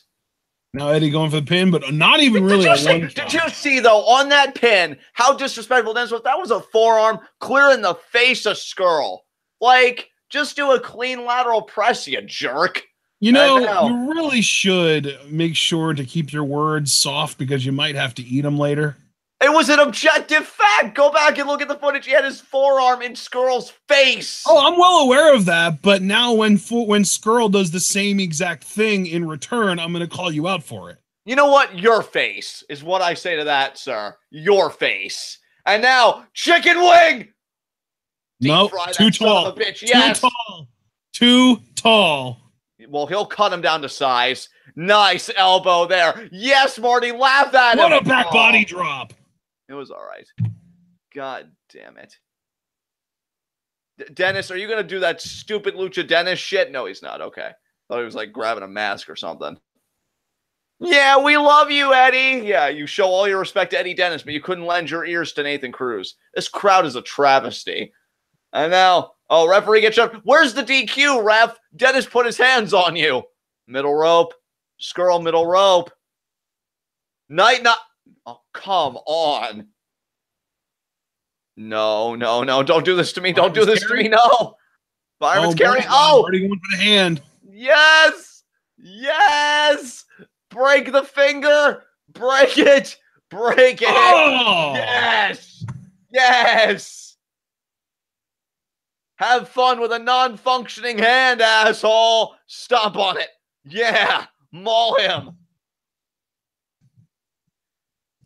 Oh, look, the ref admonishing Scurll for no reason. He says close his look. Those were perfectly legal strikes, ref. Learn how to do your job. Do I have to do everything around here? And now Dennis checking his hand, and now the foot choke by Scurll. Okay, so now we've got 2 stored up in my arsenal. Yeah, we got 2 stored up in my arsenal because I keep counting. I like a nice chamber full of bullets. Yeah, no, nobody cares. And now Scurll taking Dennis into the other corner. Look at this dominance. Do you see this? And now look at the clean lateral press kick out there by Dennis. The dominance right now. You're so busy putting your imaginary bullets together for a gun that you won't even be able to fire. I can already use one because Marty had his forearm on Eddie Dennis's face on that pin. Lies! And now Scurll gonna smother Dennis. Do you know why you're not going to be able to fire a single bullet? Because I'm in the right. And God, it feels good. What a boot to the face by the villain. And if you ask me, it's an improvement, Dennis. And now look at that, shoving Scurll away. I can still... Oh, he's bending the nose. Oh, wait, no, scoop slam here. Slams him. Oh, what's he thinking here? Oh, what? Oh, my God, yes. Hooks the leg. Only a 1 count, though. I guess this Dennis is tough or something. I don't know. He might be resilient, okay? And shot there. Ref, would you let Scurll do his damn job? And now he is. He's watching him do it and letting him do it. Look at the pie face. Oh wow. You're really gonna mean mug Scurll, Dennis? Oh my God. Oh, he slapped him. It's what he deserves. Pop Shit. up. Oh my God, he just flapjacked him. How can you do that? That man's face is a valued treasure, all right? Oh no, Dennis is really getting into it now. No. Inverted atomic drop. Uppercut. That was kind of a weak uppercut, Eddie. And now, Scurll. Oh, no. Eddie follows through. Nice palm strike. No. 2? No. Get your distance, Scurll. It's okay. This is single elimination tournament, so once you beat Dennis once, you're not going to have to worry about him being a threat at any other point in this tournament. Just get him out of here. Oh, no. Yes! Yes! No. Scurll with the kick. Oh, Eddie sends Scurll. Oh, no, Scurll headstand. There's the boot. Hell? That was right to the face. No. 2. No. Oh, there is still justice in this world. Oh. See, John, anything is pretty much legal as far as face strikes other than closed fist punches and obviously foreign objects. How can you just let a boot going at that speed to the face be legal? The idea that the ref didn't call for the bell is a freaking travesty. And now Scurll off the ropes, uppercut. Well, I'll keep that in mind too. Yeah, keep that in mind too. Yeah, you keep your freaking ledger. Oh, all right. Just kidding. Oh, how's that knee, bitch? And now Scurll, he's looking to finish. And what an uppercut. That's it. 1, That's 2, it. And Eddie kicks out.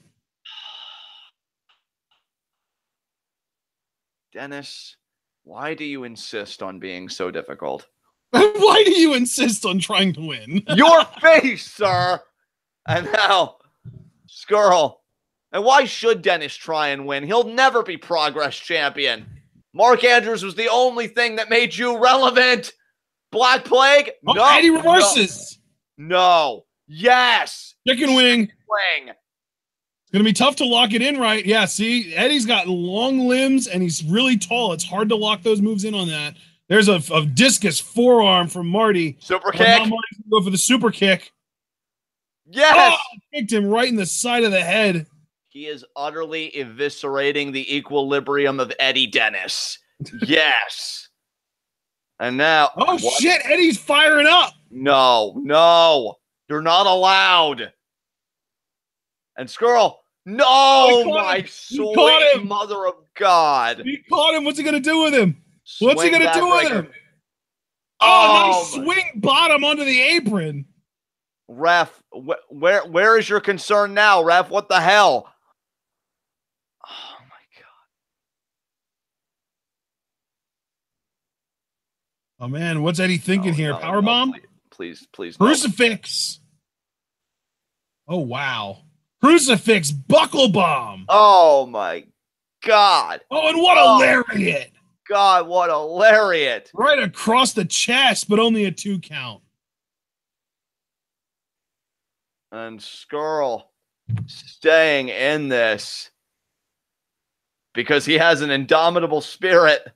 You can do anything, Marty. You've just got to overcome this challenge, and then I'm sure the path may get a little easier. Maybe, probably not. I don't know. No, Dennis. No, yes. Yes, Victor will counter.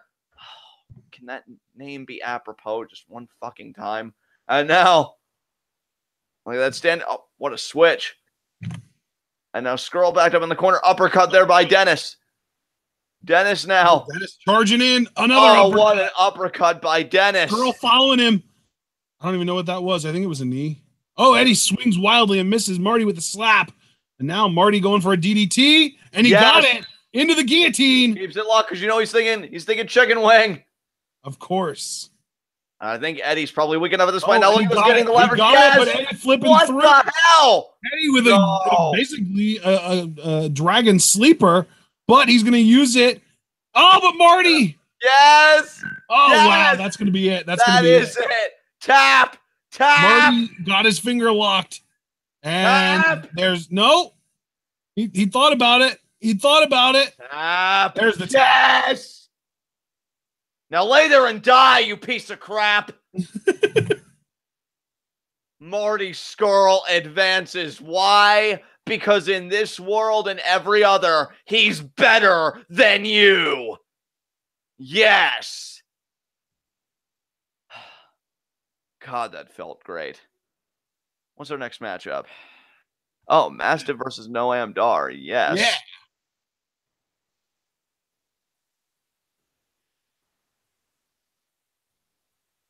Oh, man. I hope Dar wins, and I really do hope we get a Dar and Scurll matchup. I mean, I like Mastiff, but not nearly as much as Dar.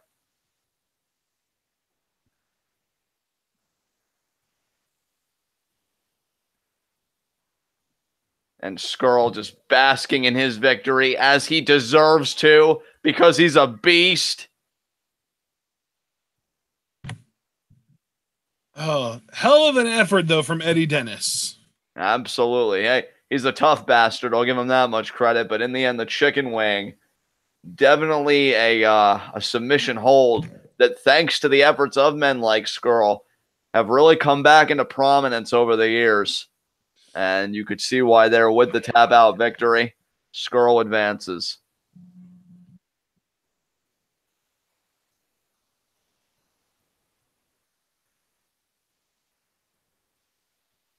So with Mastiff versus Dar, who do you got there? Because, I mean, I prefer Dar, but Mastiff's so overwhelming that he might advance. Well, given that the next match that the winner of this match would face would be Scurll, I'm definitely rooting for Dar. Yeah. Because I want Scurll Dar in round 2, brother. I mean, Mastiff and Scurll, though, do have history going back to the early chapters of Progress, though. So, really, it could go either way, but we shall see. I'm just saying I'm rooting for Dar from a personal standpoint. I'm still gonna, be cool with it if Mastiff wins, but I just love Dar and want to see him versus Marty. Oh, I completely agree with you. Absolutely.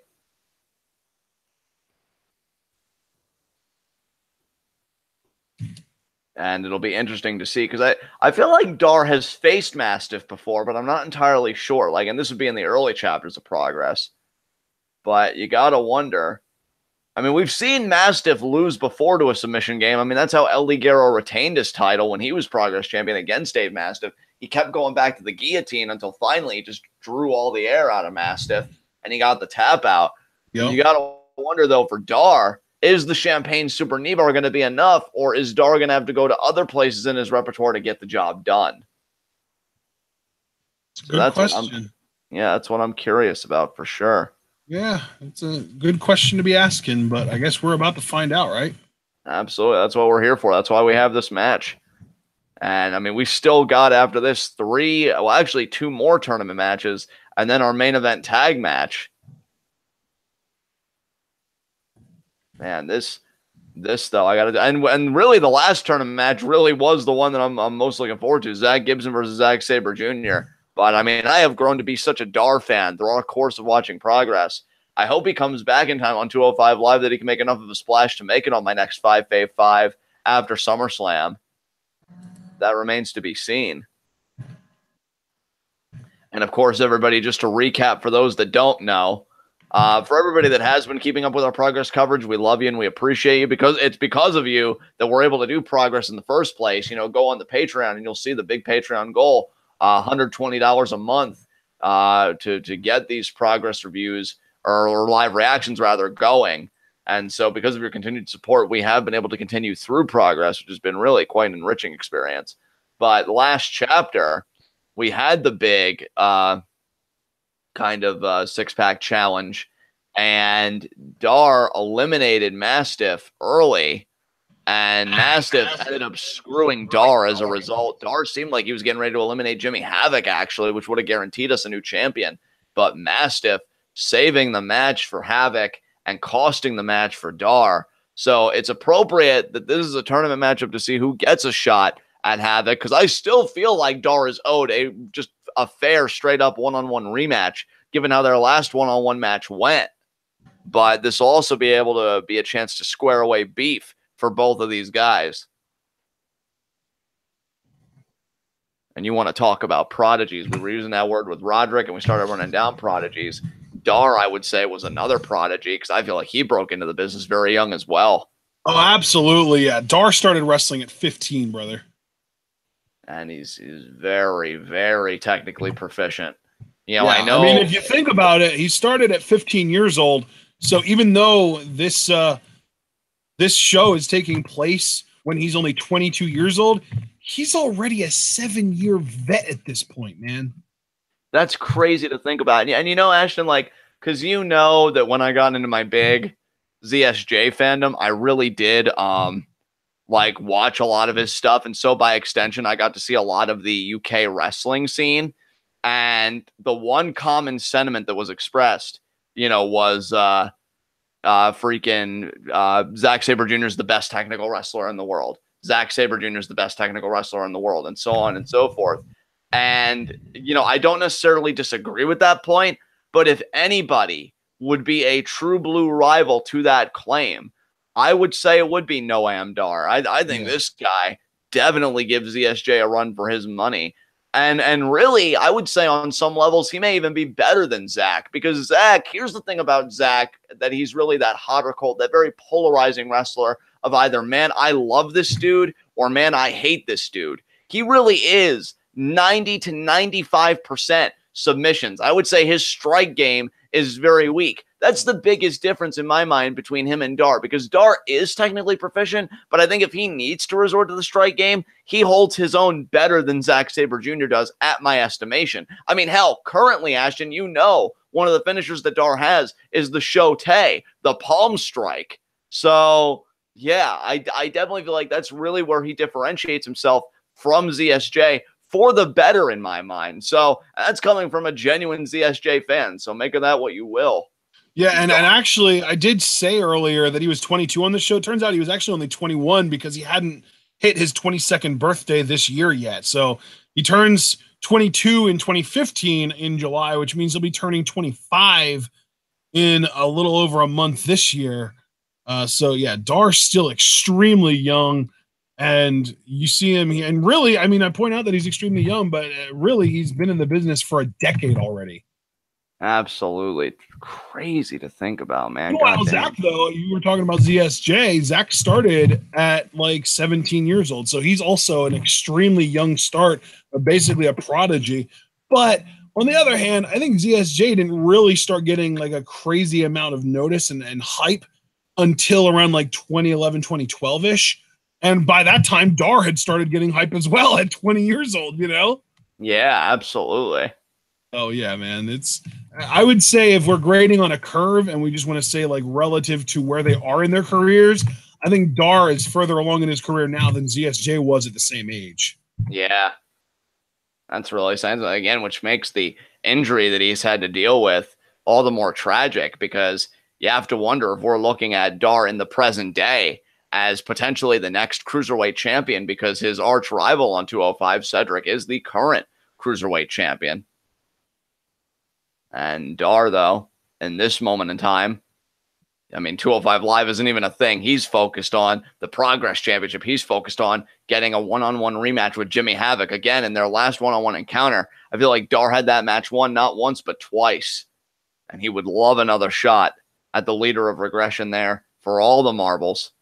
Again, so many people gunning for Havoc. You got Ospreay that's staying in the hunt. You've got Flash Morgan Webster, who has his title shot waiting in the wings just when Jimmy is least expecting it. You've got Dar, who will not give up until he gets that championship. I mean, he can no longer really make it a lightsaber, because that's when it was the staff, and now it's a proper belt. But gold is gold, and Dar is definitely in pursuit of it. And Mastiff, you know, I feel like Mastiff is so hot-headed, he probably feels like he's the uncrowned Progress champion on a certain level, because, I mean, look at him. He probably feels like he should be the longest reigning Progress champion at this point, because who could stop him? And now, oh, whatever the powerbomb, Dar lands on his feet. Oh, throat chop, headbutt, uppercut, roll through. Sends Mastiff over the rope. What a kick to the head. Off the ropes. What a dive. The tope through the ropes. Dar is great, man. Dar is amazing. Now look at this pose here by Dar. Dar feeding off the energy of this crowd. That's one thing I never really got about him, is that he has all these like random, weird, like nonsensical poses that he does, and I don't think he ever really explains what they're supposed to mean. Oh, wait, he's going to ask the fans to He's using fans to whip him into... Oh, that was a mistake. Into Mastiff. But that ain't a hug. And Oh, now, no. I mean, it could be a bear hug, but that's painful. Mastiff goes into the ring post. Yeah, he still managed to make the best out of that situation.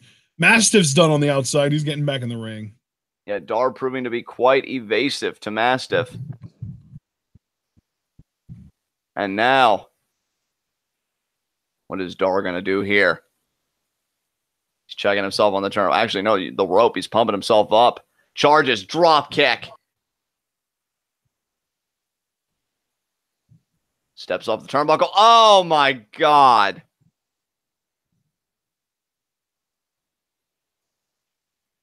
And now Mastiff. Dar may be out. Mastiff just flooring Dar there.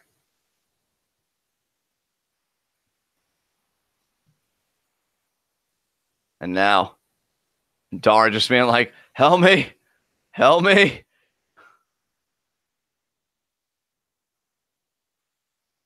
And the referee asking Dar if he wants to continue.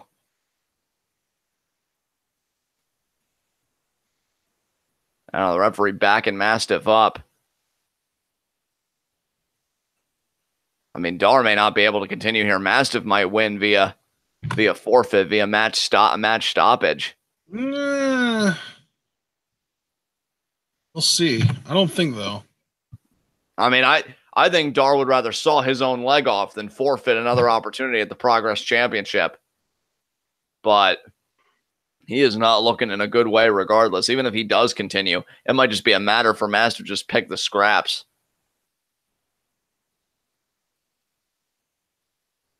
He's waving the ref off, saying, no, I want to continue. He's grabbing the ref, making sure he doesn't ring the bell or do anything reckless in Dar's mind. Mastiff being respectful, though. In Mastiff's mind, it probably really has no reason to pounce. I mean, he's probably looking at the state of Dar. I'm thinking my win's only a matter of time. You know what, dude? I was alt tabbed out looking at chat. Did I miss what happened here to Dar that he's in such weird shape? Brother, that's the thing. I feel like I couldn't even articulate it either. I felt like everything was fine, and then suddenly, I mean, Dar, I feel like he did get that drop kick. Maybe that was it, that drop kick he hit on Mastiff, but I don't know, because it definitely seems like it's a leg-based problem. Unless he's faking Mastiff out, that could also be. I mean, who even knows? Oh, no, you know what? I think it's not a leg-based thing. It's a head thing. He got knocked the hell out, basically. Knocked loopy. Oh, yeah. Well, I mean, that was when Mastiff had that, running collision. Just kind of bulldozed Dar. Yeah, that seems to be what it is that knocked Dar loopy. He might be concussed. And Dar now just sinking. It seemed like he pulled himself up, but I think, I mean, come on. We need a decision here. Is the ref going to stop this, or is this going to continue? Because I don't even know. Yeah, this has been going on for over 2.5 minutes at this point. I don't know if Dar should even continue. I don't know if it's safe for him to continue, but look at him moving around the ropes. I think Dar's mentally trying to get himself back into this. Now smacking the turnbuckle. Oh, and now Mastiff. Oh, jeez. Stomping away. Mastiff, I guess, didn't trust it. He saw Dar was firing up. Maybe he thought he was about to get got. You know what I'm saying? He wanted to be the first to strike. Oh, my God. Oh, my God. I mean, ref, I'd call it here. I mean, what are you doing here? Now, Dar. And now what's Mastiff going to do? Mastiff I mean, if you're the referee, though, this is an important tournament to determine the number one contender for the Progress World title. You don't want to be willy-nilly about calling a match a referee decision, you know? I mean, I agree with you, partner. I mean, the stakes are so high. Oh, my God. Oh, my God. Just do the cannonball and end it. I mean, that headbutt, my God. And now Mastiff, I think, is having the same thought that I did. Here we go. Yeah. What? Oh, well. Man. Oh, my God. Jesus Christ. That was Dar's last stand. Was it, though? I'm wondering if Dar was feigning. Well, if he was feigning before... Wait a minute here. Oh, it says, come on. Oh, the boot. I wonder if the pinky is like a UK way of flipping off. because he just held those pinkies up right to Mastiff. And now Mastiff explaining to the ref, look, there's only so much accountability that I can take here for this situation. Oh, body shot, forearm. Dar trying to draw strength here. Oh, my God, the clubbing blow, and Dar immediately collapses. This is it. Oh, here comes the cannonball. No! Oh, he got out of the way. Are you kidding me? God damn, Dar. Oh, Is he going to do a slingshot double stomp? Yeah, I think so. He's setting up the leg. He's isolating the leg. Not even a slingshot, just straight up from the top rope. We've seen him do this before. Can he get it? He does. Nice. Yeah, there it is. Now Dar getting him back in this. I don't know though. Wheelbarrow. Victory roll, maybe? Victory roll bomb? No. Oh my no, German God. Again in the corner. Mastiff wants that cannonball. Third time, maybe the charm. Yeah, I think he's hitting it here. No! Oh my God, Dar. Into an STF. And we did say that we've seen Mastiff tap out before. Is he about to tap out again? Oh my God, Dar. He's cranking. Oh, he broke. He broke. He's trying to get the hands locked again. He's still got the leg wrapped, and now he's got it again. Dar can't keep it applied, though. He's wrenching on it like his life depends on it, because for all we know, it might. And Mastiff, though, he just couldn't keep it applied. Dar wagging the finger. I just feel like Dar's fighting against time, though, because how much longer can he avoid the cannonball? And now, oh, Mastiff. Oh, leg pick. There's the knee bar. Yeah, man. Champagne super knee bar. Oh, Mastiff. Jesus. That is a tree trunk of a limb right there. Dar is like a freaking pest, man. A pit bull with these submission holds.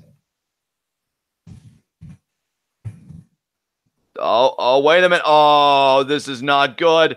Oh, and now the stomps to the head. As if Dar's equilibrium wasn't already in enough of a questioning position.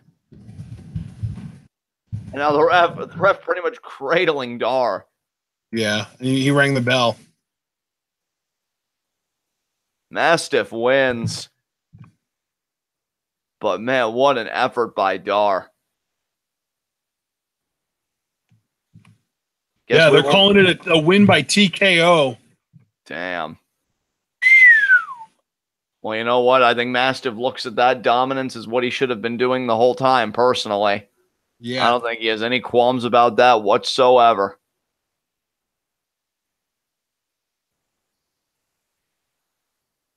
Oh, man.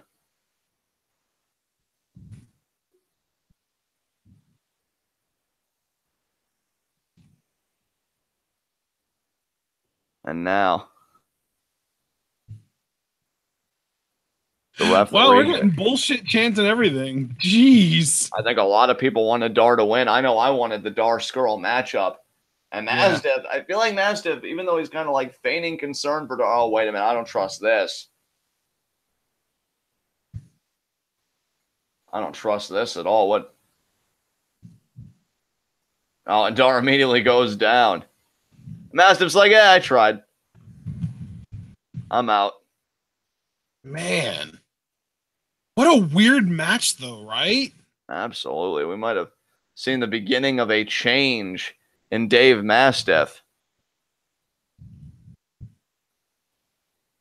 That was something else.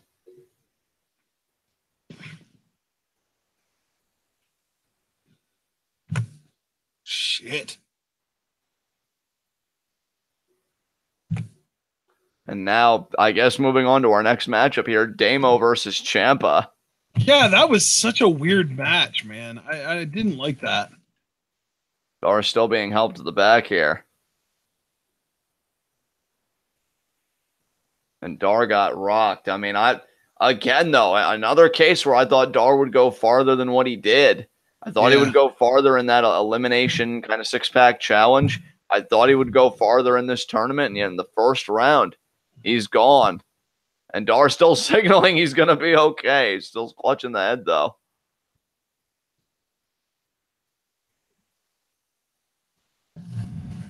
Yeah, Dar getting help to the back, saluting the fans here.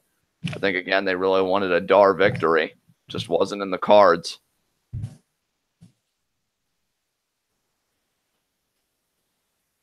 Well, yeah, Smallman asking for another round of applause, but now we're about to get Damo versus Ciampa. I like Damo's chances in this, but what about you? Who are you thinking is going to go over here? Well, the winner of this match will face the winner of Gibson Sabre. So I think I'm going to pick Sabre to win that. And based on that, I think I'm going to have to go with the upset here and pick Ciampa to win. Interesting. All right. Well, we shall see. Yeah, so Damo coming out here first, I believe. Yep, big boy. Yeah, this is going to really be something. I wonder how Ciampa's going to respond to the size differential between him and Damo. Be very cool for Ciampa to be the second guy next to Roderick Strong to win in his Progress debut to advance in this tournament.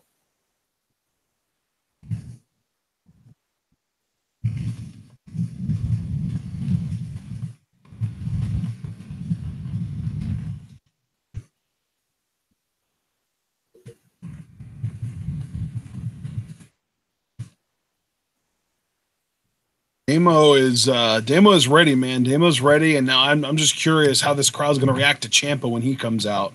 Yeah, absolutely. That's going to be an interesting thing. I agree. How is this crowd going to receive Ciampa? Because, again, obviously he's not the psycho we all know and abhor at this point, but... Of course. Oh, there's Ciampa.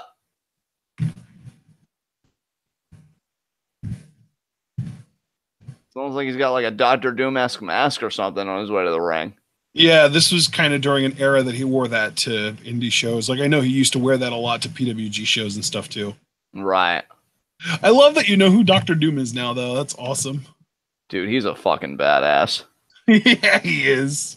Did you see that tweet I shared recently from the Spoonie one where, like, that comic strip of him ripping Thanos' fucking soul out? No, but oh no, yeah, I did see that actually. Yeah, I totally did see that. Yes. You took down my defenses, and for what? This, dude. I know I shouldn't probably encourage the Disney monopoly anymore because it's already consolidated so much power. But I hope Marvel gets the rights back to the Fantastic Four so we get a proper fucking Doctor Doom. Because like, backstory's insane. Damo he's ready for Ciampa.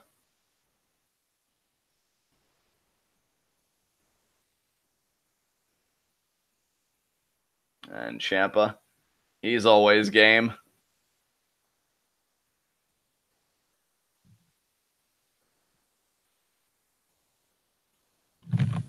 Yeah, Ciampa, you're ready for this. The Psycho Killer, Tommaso Ciampa. Oh, this was back when he had the little baby beard that really was paled in comparison to what he's rocking now. I know, right? God, it's so legit now. It really is.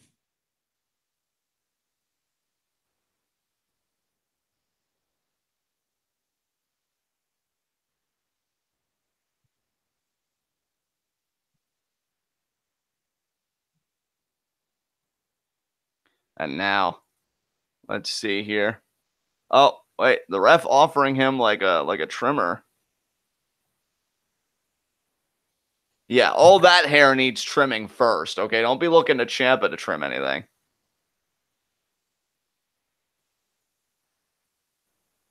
Ciampa's also in absolutely insane shape right now in real life relative to this show. Like, he's always been in pretty good shape, but if you compare his look on this show to his look on TakeOver New Orleans, it's night and day, man.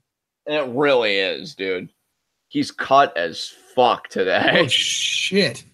Ciampa going for a knee to the face already, and there it is. Look at him just reveling in it. Damo is nothing.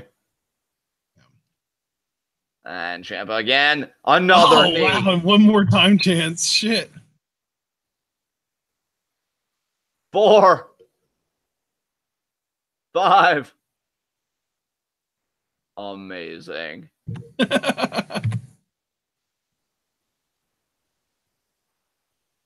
Yeah, man. Ciampa with a full-out beard is so much better and so much more menacing. I fucking love it. Oh, forearm. Forearm by Damo. And now he's going to suplex Ciampa out to the floor. Right or no? No, he's not. Ciampa, thought I was going to send Damo into the ring post. Ciampa stops over going into the ring post. And they're up position now. Back into the ring post goes Ciampa. Oh, the back. That must not have felt good. No way. And now, oh God, what's Damo going to do here? He's setting Ciampa up. Is this going to be a cannonball? Or maybe a crossbody? And a drop kick. Wow, it was neither. Damo saying like, yeah, I got tricks. What of it? And Ciampa sprawled among the chairs there.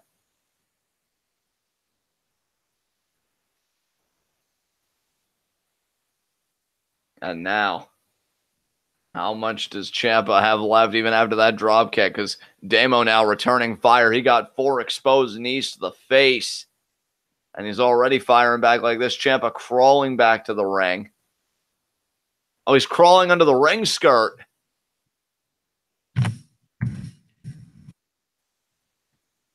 He comes out the other side. He shushes the crowd. And another knee right to the head. And again, that knee's still exposed. You have to imagine the more shots Damo takes to the head like this, and we may have another Dar situation where the equilibrium is just completely shot. Cannonball there by Ciampa. Beautifully done by the Sicilian psychopath.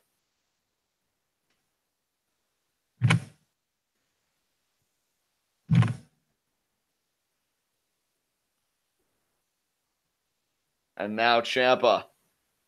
Ciampa's been vicious here, man. That's exactly what he needs to get the job done against someone the size of Damo. Oh, certainly. You can't have mercy in these situations. You can't second guess. You can't be soft-hearted. This is a single elimination tournament. You're not going to get another shot at this. You lose. I love that you said you can't be soft-hearted. So does that mean that you must be black-hearted? 5 out of 5. And now, I'll take it. And now Damo, look at this. Ciampa, great position to get him back in the ring. Ref still doing the count here. And no. Ciampa back in the ring now. Now he's going to really be looking to do the work. Pulls the knee pad back up finally. That's worth noting. Up until this point, that knee had been exposed. And another shot to the face. Referee telling Ciampa, watch that closed fist. Now stomps on the hand.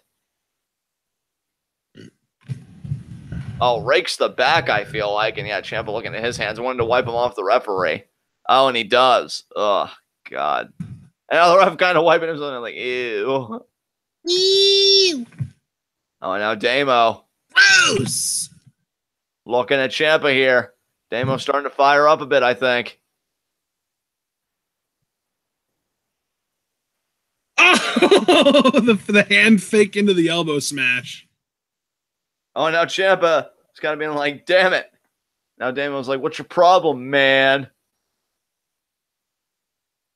Ciampa's like, ooh.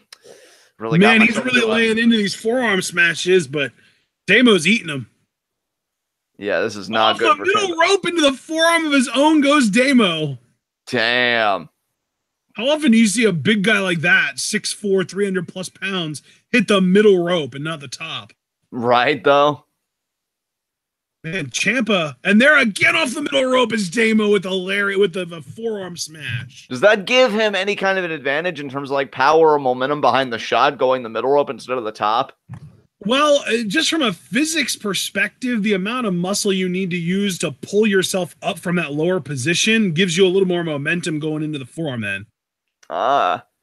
It's So I like can, it's like imagine if you see like a briefcase sitting out in the like in the middle of the floor and you go to lift it up and you like expect it to weigh like 50 pounds. So you lift it up like you're like really hard, like you're expecting it to be really heavy, and then there's nothing in it. The way your hands like fly up when you're trying to lift it up like that, that's pretty much what Damo's doing there because he's like overcompensating with his legs to lift the rest of his body up off of lower to the ground when he's hitting the middle rope, and that extra momentum translates into the forearm. oh, and Ciampa got the knees up. That was still a really innovative move by Damo that I kind of wish he would use in NXT and really now on the main roster since he's going to be on SmackDown. Well, yeah, again, it's not often that you see somebody hit the middle rope. I mean, even average sized competitors, right? You don't see that too often. No. I mean the standing on your opponent into the senton. Oh, that, yeah. I mean, I still feel like my point was objectively true, but yeah, I mean, that was what you were trying to say. You're definitely right. It's rare. I think the only two guys that I've seen really consistently hit the middle rope were Rey Mysterio for most of his career and Darren Young for a brief period of time. And there's the senton that time. Man. And Ciampa now remembering the time he had a stomach. And kick out. And Ciampa there, you can see he's got his mouth open. He's trying to breathe. Fireman's carry here. Steamroller. Jesus. Huge opportunity for both of these men here. Lateral press. Wrist clutch. You saw the wrist clutch too, huh? Yeah, I was going to point that out because that just seemed like such a smart tactic by Damo. But yeah, good call. Surprised he didn't keep it clasped, honestly, because he seemed pretty adamant about clutching it. Yeah. And now Damo going to go perhaps to the top rope. And now, almost there. But Ciampa's going to meet him there before he can get there. And now I feel like Ciampa has the, well, at least I thought he had the leverage advantage. But now with Damo in that seated position, he might have it because now he's more grounded. I don't know what Ciampa's thinking about doing here, but gets tossed off. I was about to say temper your expectations. Charges at Damo. Nice back elbow. Boots him in the face. And there's a splash in the corner. Oh, electric chair. Ciampa. Shots to the head here. Victory roll counter by Ciampa. Kick out. Oh, fireman's carry. Is it going to be the air raid crash? It is. 1, 2. Kick out.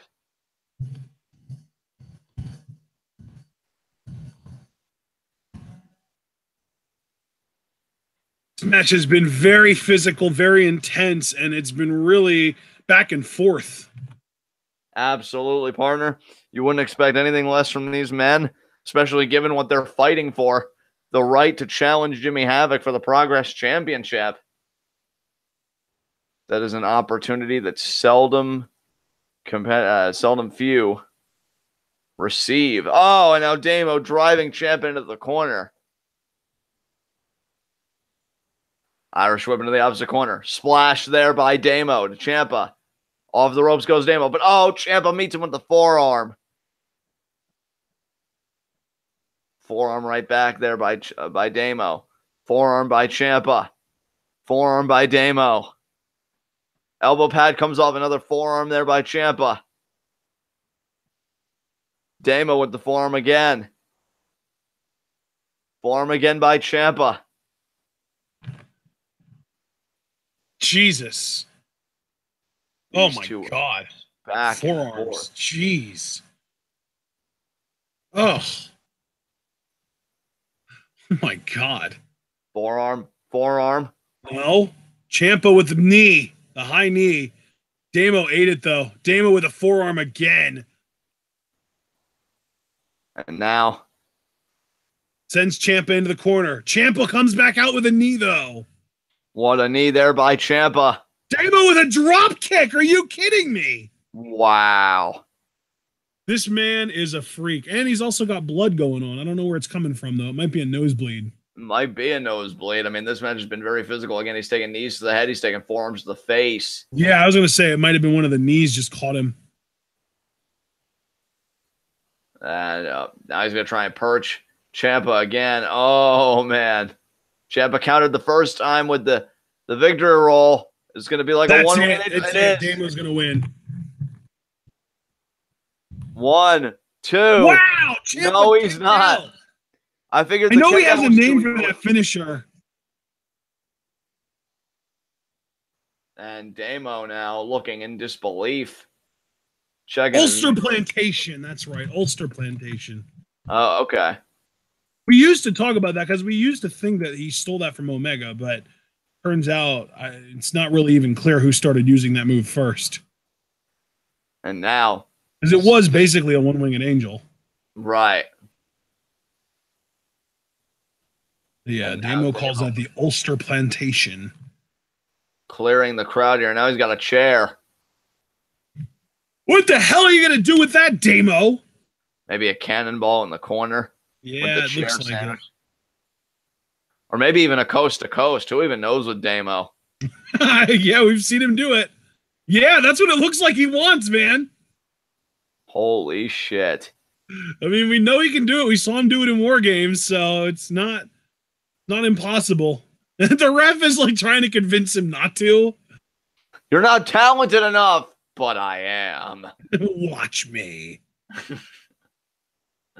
Ciampa. That chair damn near hit some fans. Yeah, shades of Sabu there with the chair. Oh, he wants an air raid crash. We've seen him do this plenty of times too. Avalanche, he doesn't have the strength to keep Damo up though. Oh man. Damo regaining consciousness, forearm to the face. Coming back into the ring. Ciampa, though, starting to go out of the ring. Yeah, I wonder why Ciampa's going out of the ring. Well, now they just traded places. Yeah. And now, uppercut there by Damo. Now, Jesus. what is he going to do here? This Wrist clutch? The human being. Ciampa trying to climb the mountain. Flip? No. Oh, my God. Oh my God, the power of Ciampa. He's got Damo up. Is he going to be fine? Ciampa. That might do it. 1, 2, 3. That's it. Ciampa wins. Wow. I feel like Ciampa almost thought about going for Project Ciampa, but he didn't want to literally ruin his own knees. Yeah. He's like, gonna do Project Ciampa. On second thought, I like career longevity. Yeah, so he just did the power bomb. But it worked. So, hey, man. Yeah, he joins Roderick Strong as a debuting Progress talent to win his debut match and advance in this tournament. So nicely done there by the Sicilian psychopath. A psycho killer.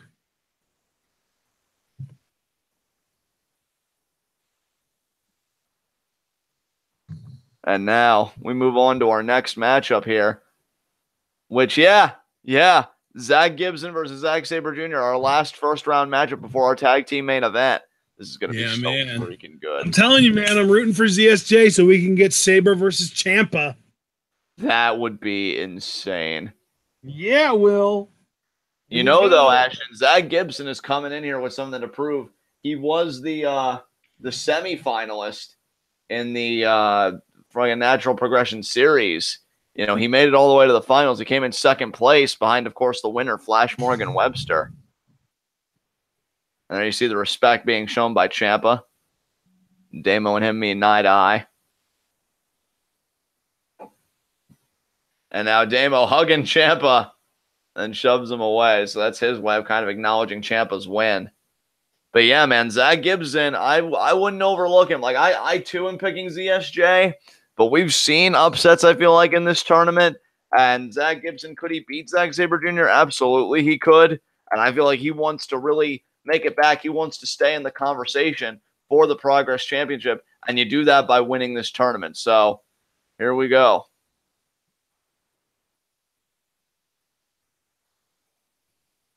Ciampa heading to the back. Again, our last first round matchup before our tag team main event, Regression, Paul Robinson and Jimmy Havoc versus the London Riots, who returned last chapter.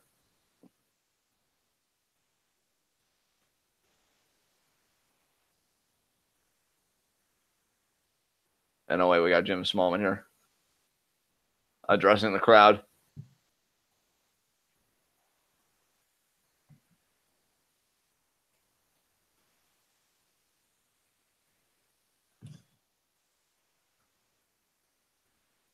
Oh, we have "Don't Be a Dick" t-shirts, apparently.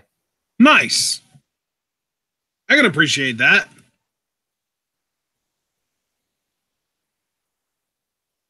Yeah, Zack Gibson versus ZSJ. Here we go.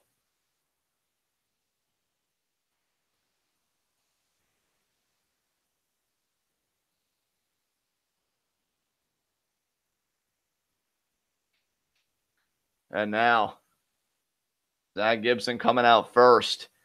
Zack Gibson really was a revelation to me in the Natural Progression Series tournament. I mean, we liked him from the early chapters, but he came back with a new mean streak. Definitely more technically sound than we're used to seeing him. And yeah, the chief in Liverpool's #1, Zack Gibson versus Zack Sabre Jr. Get ready for a clinic, folks. This is going to be something else. Absolutely.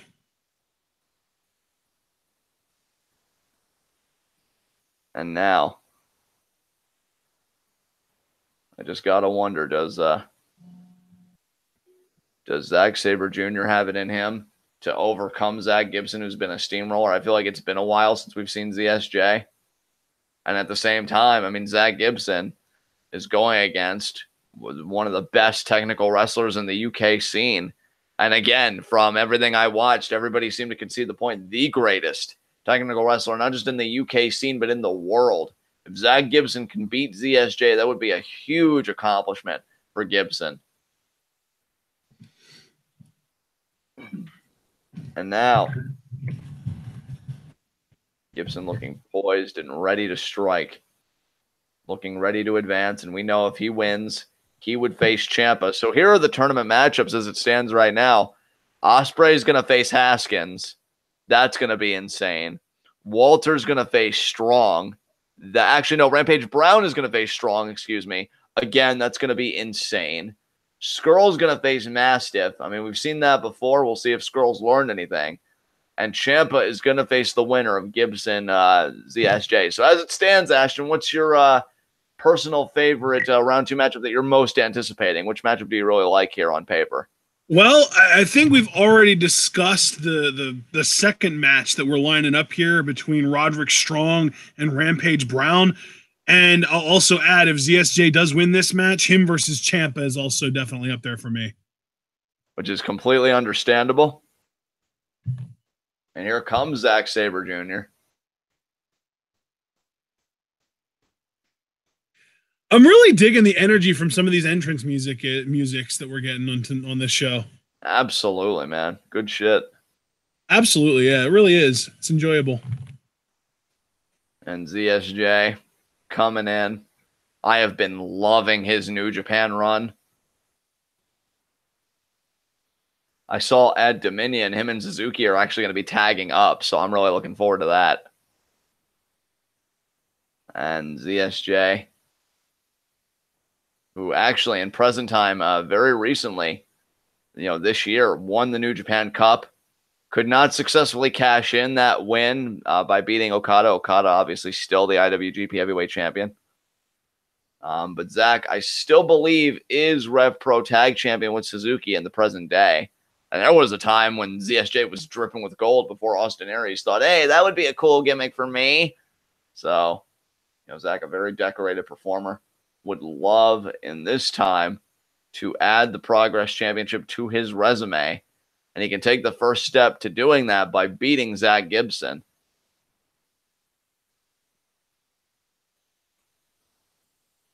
ZSJ looking very confident. Pops the collar again. Can Zack Sabre Jr. topple Gibson? That's why we're here. And now finally the jacket comes off of ZSJ.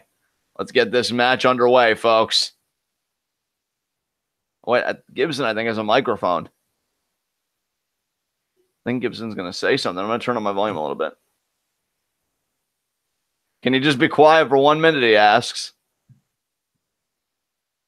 And clearly the answer is no. Yeah, they didn't show Nathan Cruz any respect, so it's like a heart of stone making that bleed. And this crowd showing absolutely no respect to a. And why should they? Well, maybe because greatness is in the ring and addressing them right now in the form of Zack Gibson.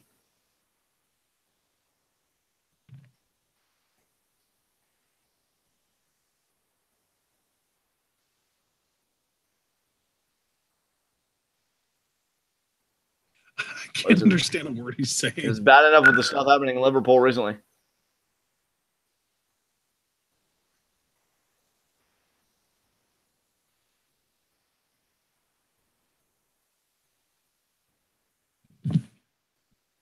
He has to exit the tournament. This is fuck you, dickheads. Gibson saying he has to exit this tournament. Oh, shit. Really?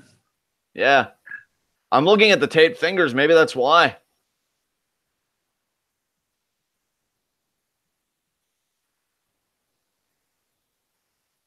He's entering this tournament tonight with a broken finger. Well, you know, Zack would just look at that as a bullseye. Zack really doesn't give a shit.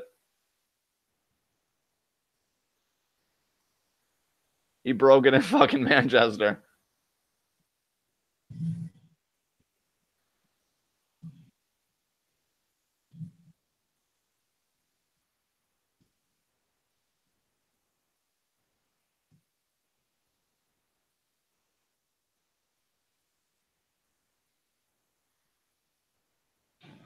Dweebs. God. Him saying that in that accent's just the best.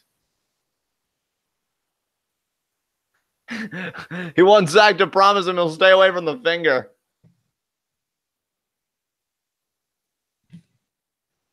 And play by the rules. Oh my God. You really should humor him on this, Zack.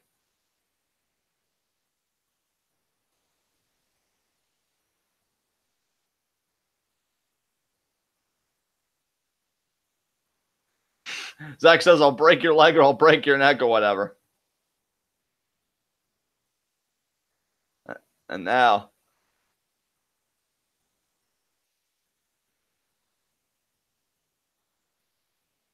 Zack Gibson asking very nicely for ZSJ to stay away from his finger. Now, if this was Marty Scurll, I think Scurll would lie, but he would definitely break the finger or just make it worse.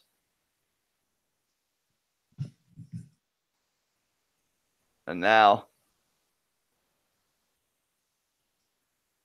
Oh, look at that. Zack Gibson even tentative about locking up with ZSJ here to start. Waist lock. Oh, full Nelson early. Cravat by ZSJ. Oh, now Gibson wrapping the leg around, or tried to. ZSJ just nice snapmare. Oh, wow. Jesus, he's really cranking the neck and now into the bridge again. Good God, Sabre. He did say, look, I'll stay away from your finger. I'll just break your neck or your leg or whatever.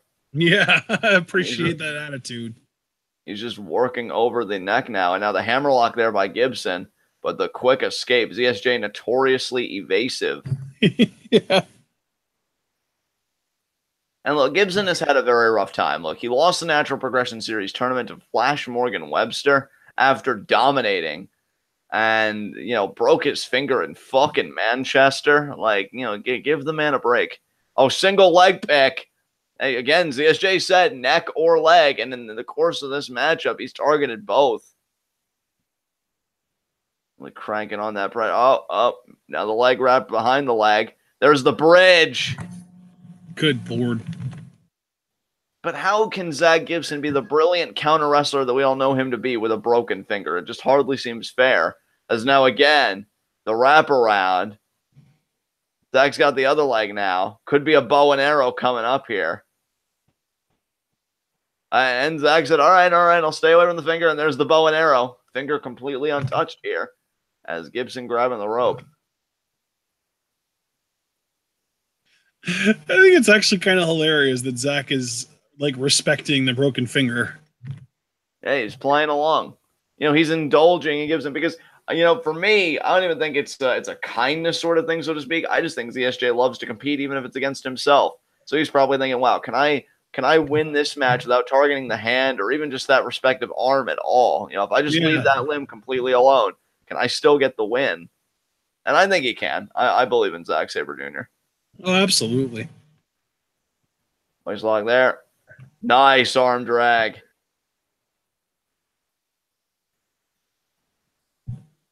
And goes down. And now look at Gibson bending the fingers. Well, ZSJ might want to just retort out of principle alone. Now look at that. He's got the injured finger there. Oh, kicks it off. Doesn't do any damage. Keeps his word. This has got to be very frustrating here for Gibson.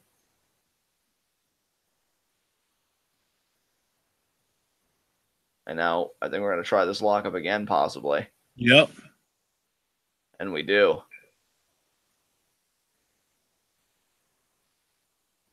And side headlock still being cranked here. Oh, Gibson, though. Nice escape. Front face lock. No, standing switch. Half Nelson. Nelson there, man. In the hammer lock, using the arm to send Sabre down to the mat. Beautiful. And now he's got the wrist clutch there. Oh, the kip up. Bridge spinning around. Drops down. Has the ankle hooked. And now ZSJ. He's picking the other leg. Now he turns Gibson over. Has control of the leg. Is it going to be an Indian deadlock here? Oh, my God. Again, definitely a modified version of an Indian deathlock, yeah. And again, the broken finger of Gibson completely untouched. Yep.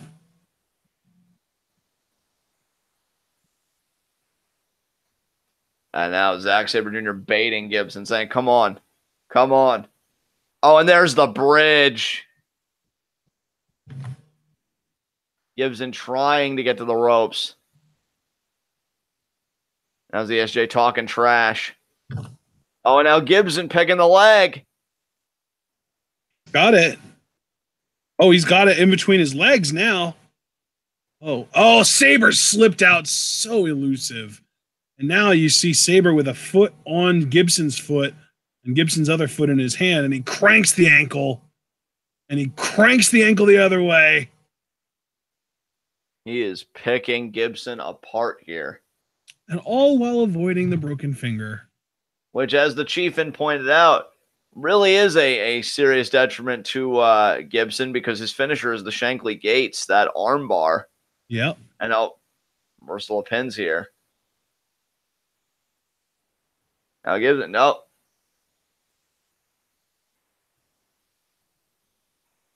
Oh, shoulders off the mat, shoulders off the mat. Now look at this bridge being maintained by ZSJ.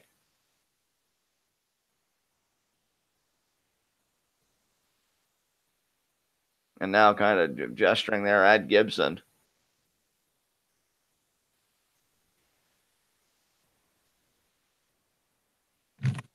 I'm just hearing back and forth. Fuck him up, Sabre. Fuck him up, Gibson. Yeah. And lock up. Hammer lock. Again, using the arm that has the broken finger on it, but still keeping the broken finger alone. Back elbow there. Hard back elbow by Gibson. Yeah. What a forearm. That was straight to the face. Now Gibson sending Sabre into the ropes. Sabre up and over, and then goes under the legs. Headbutt, uppercut. Sabre with control of the head there in the side headlock. Gibson sends him off the rope. Sabre goes over. Sabre, ducks under the leapfrog and grabs the leg. What a leg pick that was. And then into the rolling prawn hold. 2.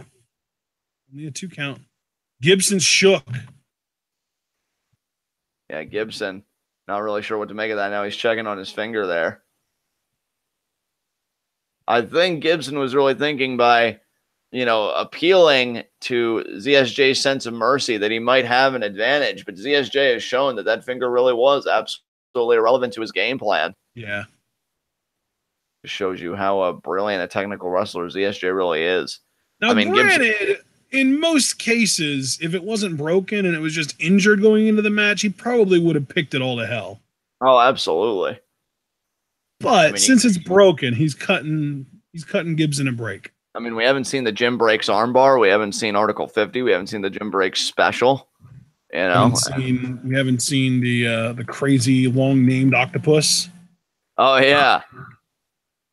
Hurrah, or whatever it is. Yeah, hurrah, another year. It's hurrah, another year. The inexorable march of God, I forget what it is, because I know it's hurrah, another year, and then I forget how the rest of it goes. Yeah. Oh, I know how it goes. Hurrah, another year. Surely this one will be better than the last. The inexorable march of progress will lead us all to happiness. There you go. Wow. Unbelievable. I'm sorry. You really are a ZSJ, Mark. Yeah. What'd you say? I said, I'm sorry it took me so long, but... Don't apologize. I'm amazed that you got it at all. And I'll kick out there. I watched so many ZSJ matches. And another kick out there. Do any commentators actually call that move by its full name? I don't think so, dude. We're the only ones. Yeah. And now the stomps here by Zack Gibson. And now isolating the arm here.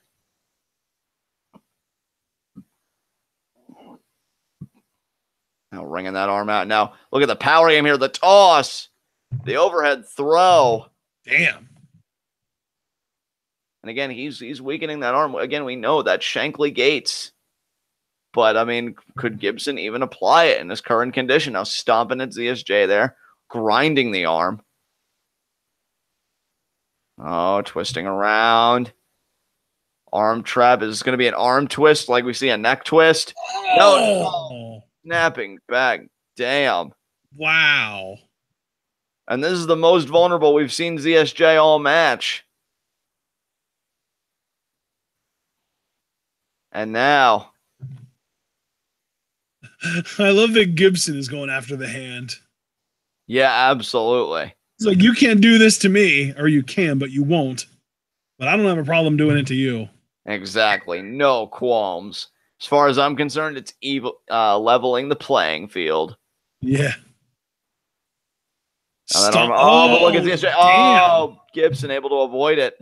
That power from Gibson impressed me.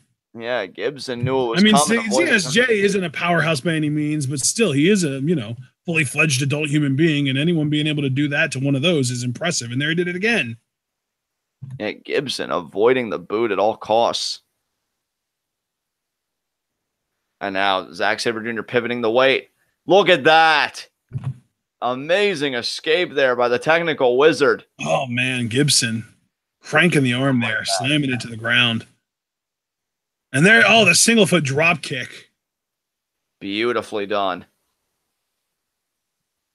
Kick out by ZSJ. Yeah. And now, Gibson trying to do something there. Now he's got the half Nelson. The half Nelson and almost like a chin lock because he's got the other hand underneath the chin. Now ZSJ. Almost like a half and half, like a cross-faced chicken wing, but a little off. A little different. Well, ZSJ back to a vertical base. Jesus. Uppercut, another uppercut. Maybe I should say Jesus. Oh my God. Gibson wrecking the arm of Sabre Jr. Oh, there's Shankly Gates.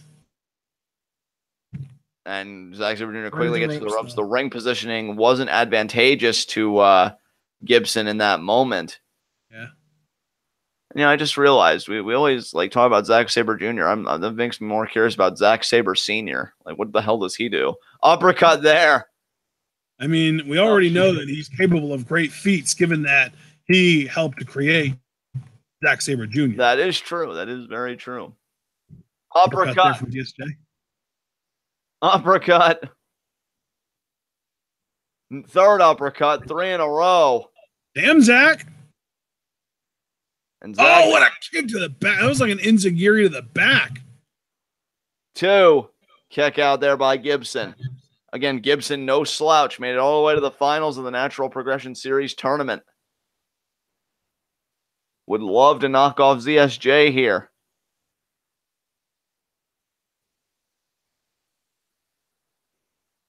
And now. Oh, kick there to the leg. Ducks underneath. Oh, the sweep. Gibson's still selling those fingers, man. He's in pain. Absolutely, he is. And now the PK. Gibson ducks. Roll up. Kick out there by Zack of the Sabre variety. And now uppercut there. You kind of had that too, where it's like, oh, we can't call them by their first name because they share one. Exactly. Yeah. Shoot kick there.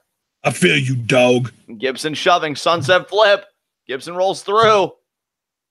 Oh my God. What a counter by Zack. Sabre Jr. 2. Almost like an alligator clutch, man. Yeah, man. And now Gibson like, do you know what you almost did? You almost allowed me to lose. How dare you? Oh, now kicks the arm of Zack. Great pointed strike by Gibson. Uppercut there by Sabre. Now it's going to be the PK. There it is. Yep. Is that going to do it? 2. No, it's not. You know what, Zack? It sure won't, bud. Go after Gibson's finger. Do it. Break your promise. I want to see Gibson make that face like, but you promised. Oh my God. Bobby! Yeah. Bald spot, motherfucker. And now, Zack Sabre Jr. I thought you liked Gibson too. What the hell, man? Dude, I will turn on anyone. I am just, I don't know if scrupulous is the word. I really want to use that word, so I'm going to use it anyway. Fickle? I'm very scrupulous. How about fickle?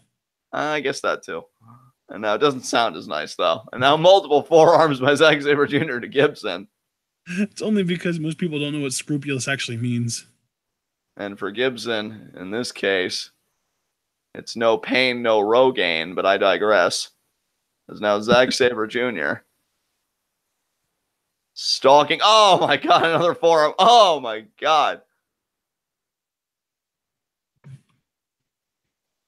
And, oh, pie face. I think that was even a thumb in the eye. Yeah, I think you're right. Damn, Gibson, you savage. Oh, code breaker off the middle rope. That might do it. No. And Zack, what's impressive about Zack is that he actually kicked out, didn't even bother to clutch the bottom rope, which he could have done. Cross-legged brainbuster. Oh, that has to do it. Come on now. No. Yeah, see, I didn't think it would. Wow. ZSJ tough as nails here. Yeah. DSJ, if nothing else, is a very persistent guy. Oh, and Gibson's actually bleeding from the mouth here. Looks like he might have caught one of his lips on something. I don't know. And now Gibson spits on ZSJ. Hey, man, that man didn't go after your finger, man. You could at least be grateful. Oh, kick to the arm. Still, though, the finger. Oh, he slapped him right in the face. Northern Lights, but he flips through into the arm. There's Article 50. Article 50, but Gibson, though, not letting ZSJ fully apply it. Oh, there it is. Oh, my God, there's the tap out. Article 50 gets the win. ZSJ breaking his promise at the last moment. I guess that's their idea of protecting Gibson. He lied. He said he wouldn't go after it. He's not the best technical wrestler in the world. I am me. Oh, man. That's funny. Whoop. Well, we've got one match left, man. One match left, and it's, you know, we're done with the first round of Super Strong Style 16 2015 edition.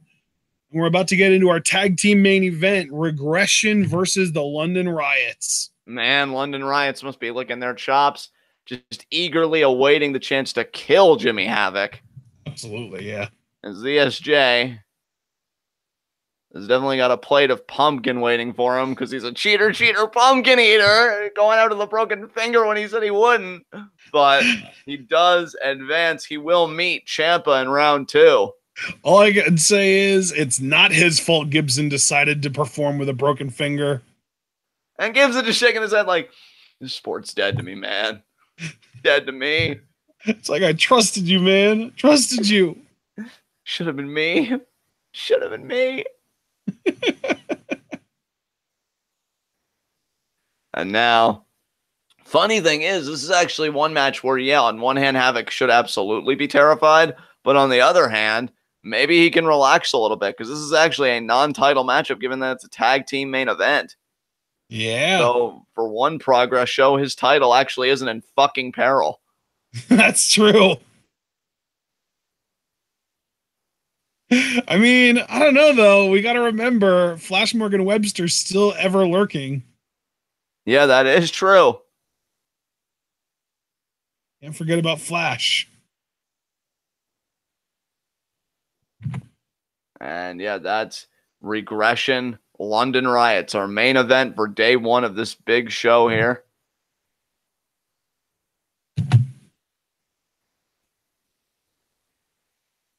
And now, Jimmy Havoc, of course, his reign started several chapters ago at this point. He might even be closing in on being the longest reigning Progress champion. I'm curious, at least since we've been watching it, of course. So I'm curious where he fits on that. Well, let me open up the history of Jimmy, or of the Progress World title, because I know Nathan Cruz is, yeah, Jimmy Havoc is the longest reigning Progress champion of all time. I figured.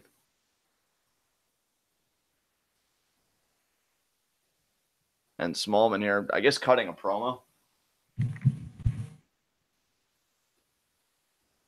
He's getting the crowd hyped up for the main event.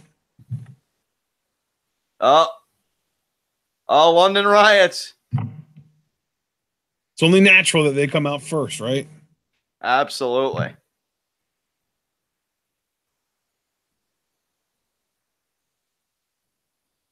Oh, wow, they got this like news narration open. That's pretty sick.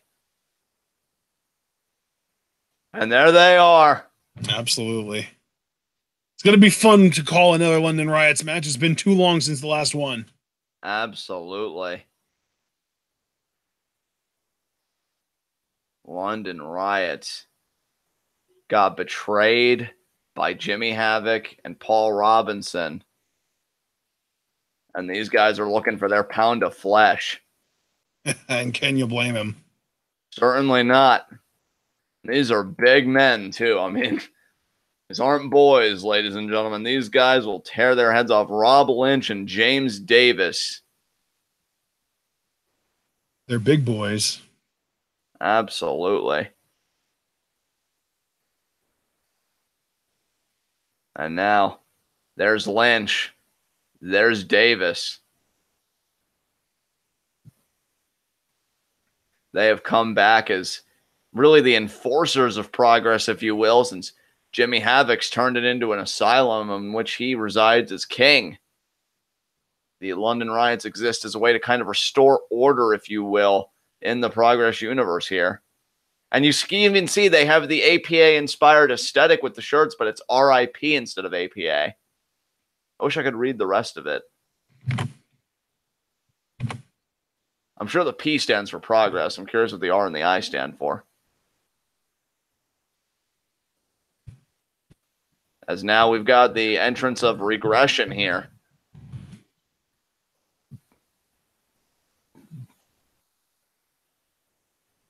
Oh, and the crowd. That's how much heat Jimmy Havoc has, folks, is everybody, and even the London Riots are joining in, holding their middle fingers up as Havoc enters the ring. What a sight this is. It is actually really cool to see. Yeah, forget like and you also notice the crowd's turned their backs on him. Wow. They've turned their backs on him, and they're holding the middle fingers up at the same time. Damn. And the London Riots have switched over to peace signs for some reason. And there's Paul Robinson. One fan really getting into it, just shoving those fingers right in Robinson's face. You did this. Paul Robinson. Evil, very dangerous bald competitor. piece of shit. Yeah.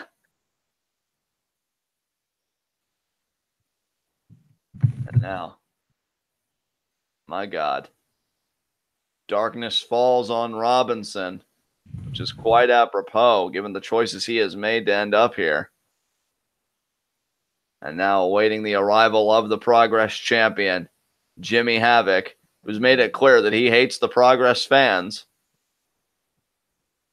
And there he is. Man, that title looks so fucking good around Havoc's waist.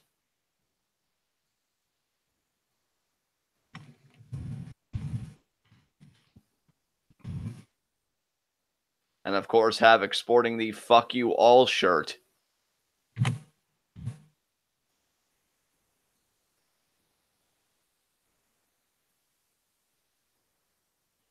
And now, Jimmy Havoc.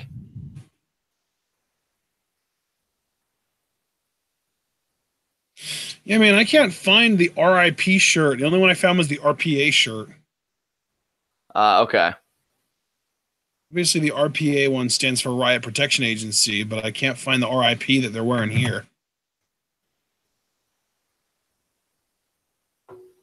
Still, I think it's really cool that they have like this APA inspired kind of thing going on. That's really cool. Maybe it just stands for Riots in Progress. Yeah.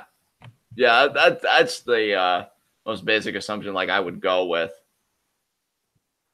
And now. Oh, Jimmy Havoc getting in the face of Occam's razor. Wow, Havoc really getting into it with that one fan. Oh, man. Notice how Havoc is really in no rush to get in the ring, knowing what awaits him. Oh, absolutely not. And why would he be, right? No, he's like, fuck this. I fucking hate these fans. I fucking hate Jim Smallman. And I hate you people for constantly putting me in these situations. Like, just fuck off. Pretty much, yeah. Nailed it. And that same dismissive, annoyed tone, too. Like, I'm trying to be Progress champion. Leave me alone. Yeah. But, Jimmy, to be Progress champion, you've got to defend the title. I fucking know that, all right? Oh, your British impression is starting to kind of zone in a little bit. It's getting better. I think when you watch as much Progress as we have, it's just a natural consequence. And Havoc just eyeing the London Riots. Oh, Jimmy, you're going to get slaughtered. We don't know that. He might sacrifice Robinson to save his own ass. That seems far more likely to me. Okay, well, then let's just say for sure then that Robinson's going to get slaughtered. That I will sign on to. I could just see Havoc looking at Robinson. I mean, he wouldn't even say this because he doesn't give a fuck. He'll just look at Paul and he'll be like, Paul, you died for my sins. Wait, what? Nah! Gets out of the ring. Oh, man. There's Paul Robinson. Jimmy Havoc's probably thinking, like, how the fuck did I end up here? What life choices did I make?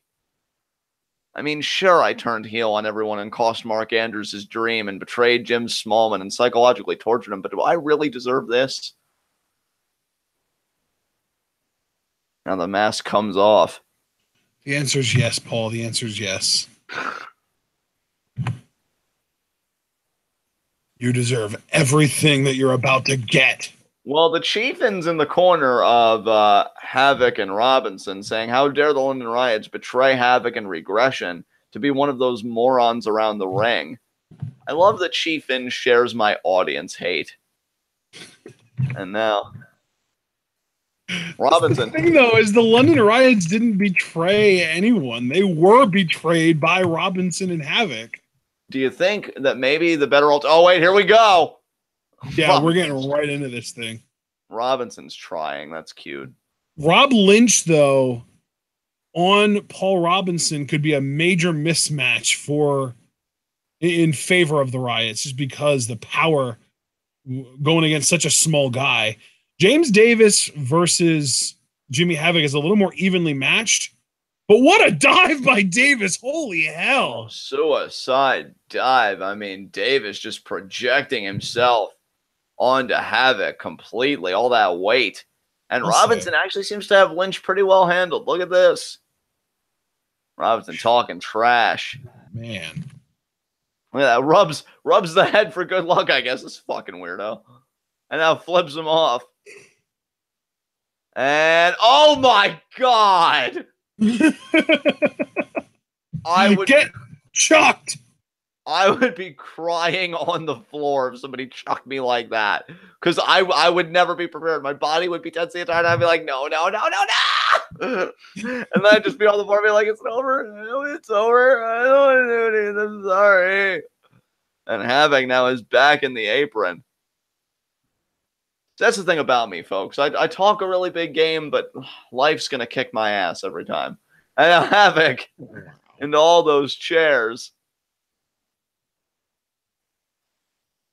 Oh, Robinson with water. It might have been alcoholic, but I'm assuming it was water right to the face. Davis now continues the attack on Havoc. Oh, Havoc right in the ring post.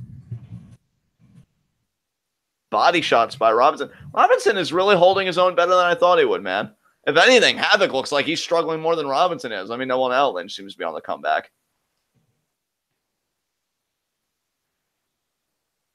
Now that knee right to the midsection. Oh, Havoc right in the wall there. Damn. Havoc getting messed up right now. You had to know one of these days we would see the London Riots again after how they went out. And they did not forget who put them there. It was Jimmy Havoc and really Paul Robinson too. Paul Robinson actually had more agency in it than Jimmy did. Jimmy was out. All Robinson did was pull him away so that James Davis could eat the move by Ospreay. So really the primary culprit is Paul Robinson in my estimation, and Jimmy's just kind of an accessory because he was fucking unconscious for most of it. Yeah. So like if I'm Havoc, I'm side-eyeing Paul Robinson like, worthless bald head motherfucker, I'll fucking kill you. I know. I didn't hear a word you just said. And that's precisely the point, because you should never see it coming if you're Robinson. Like, but what did you actually say, though? I said, you bald-headed motherfucker, I can't believe you got me into this shit. Oh.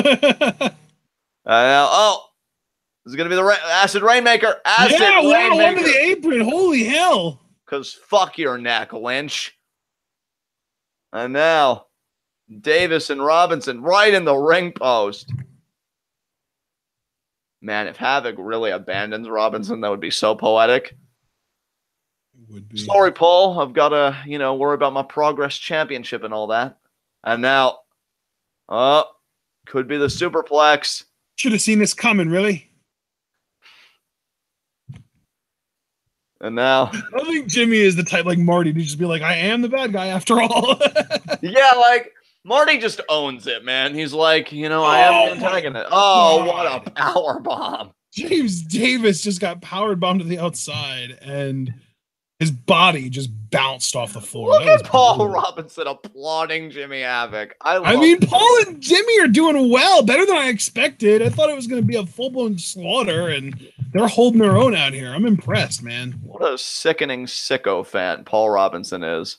And then what a kick to the gut of Lynch. You and your words.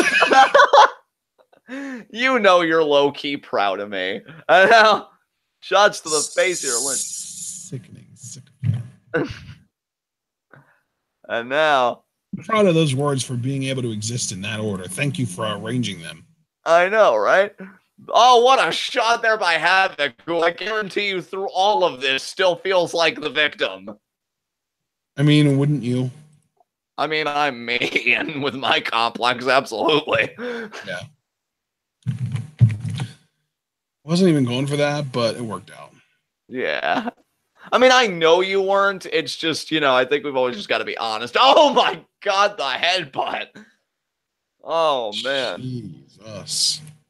The Chrome Dome used to great effectiveness there by Robinson. And now Robinson just standing, not even stomping, just standing on Rob Lynch on the ropes with his neck on the ropes. And there Jimmy with a straight right hook. Here, I'll tell you, this mini Diesel motherfucker can hang. And now...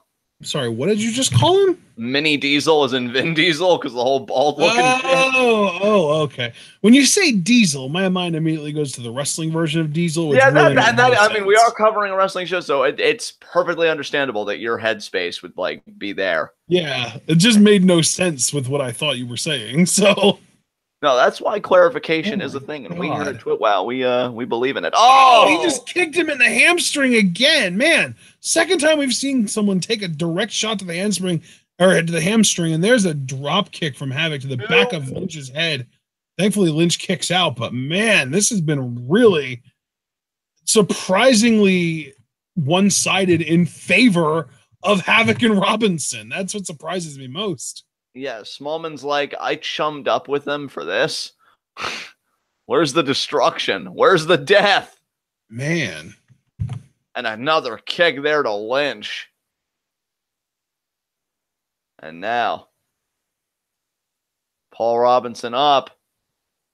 Oh, shoved away. What? Oh, belly to belly. Oh, now Lynch with the belly to belly sends Jimmy all the way across the ring. And now Lynch sending Robinson over there with Jimmy. He threw Robinson so far that Robinson's feet connected with Havoc. Yeah, he basically made Robinson drop kick Jimmy. Oh, God, man. Jimmy, why do you associate with him? And now kicking the head away. No. Nobody abuses my underling but me.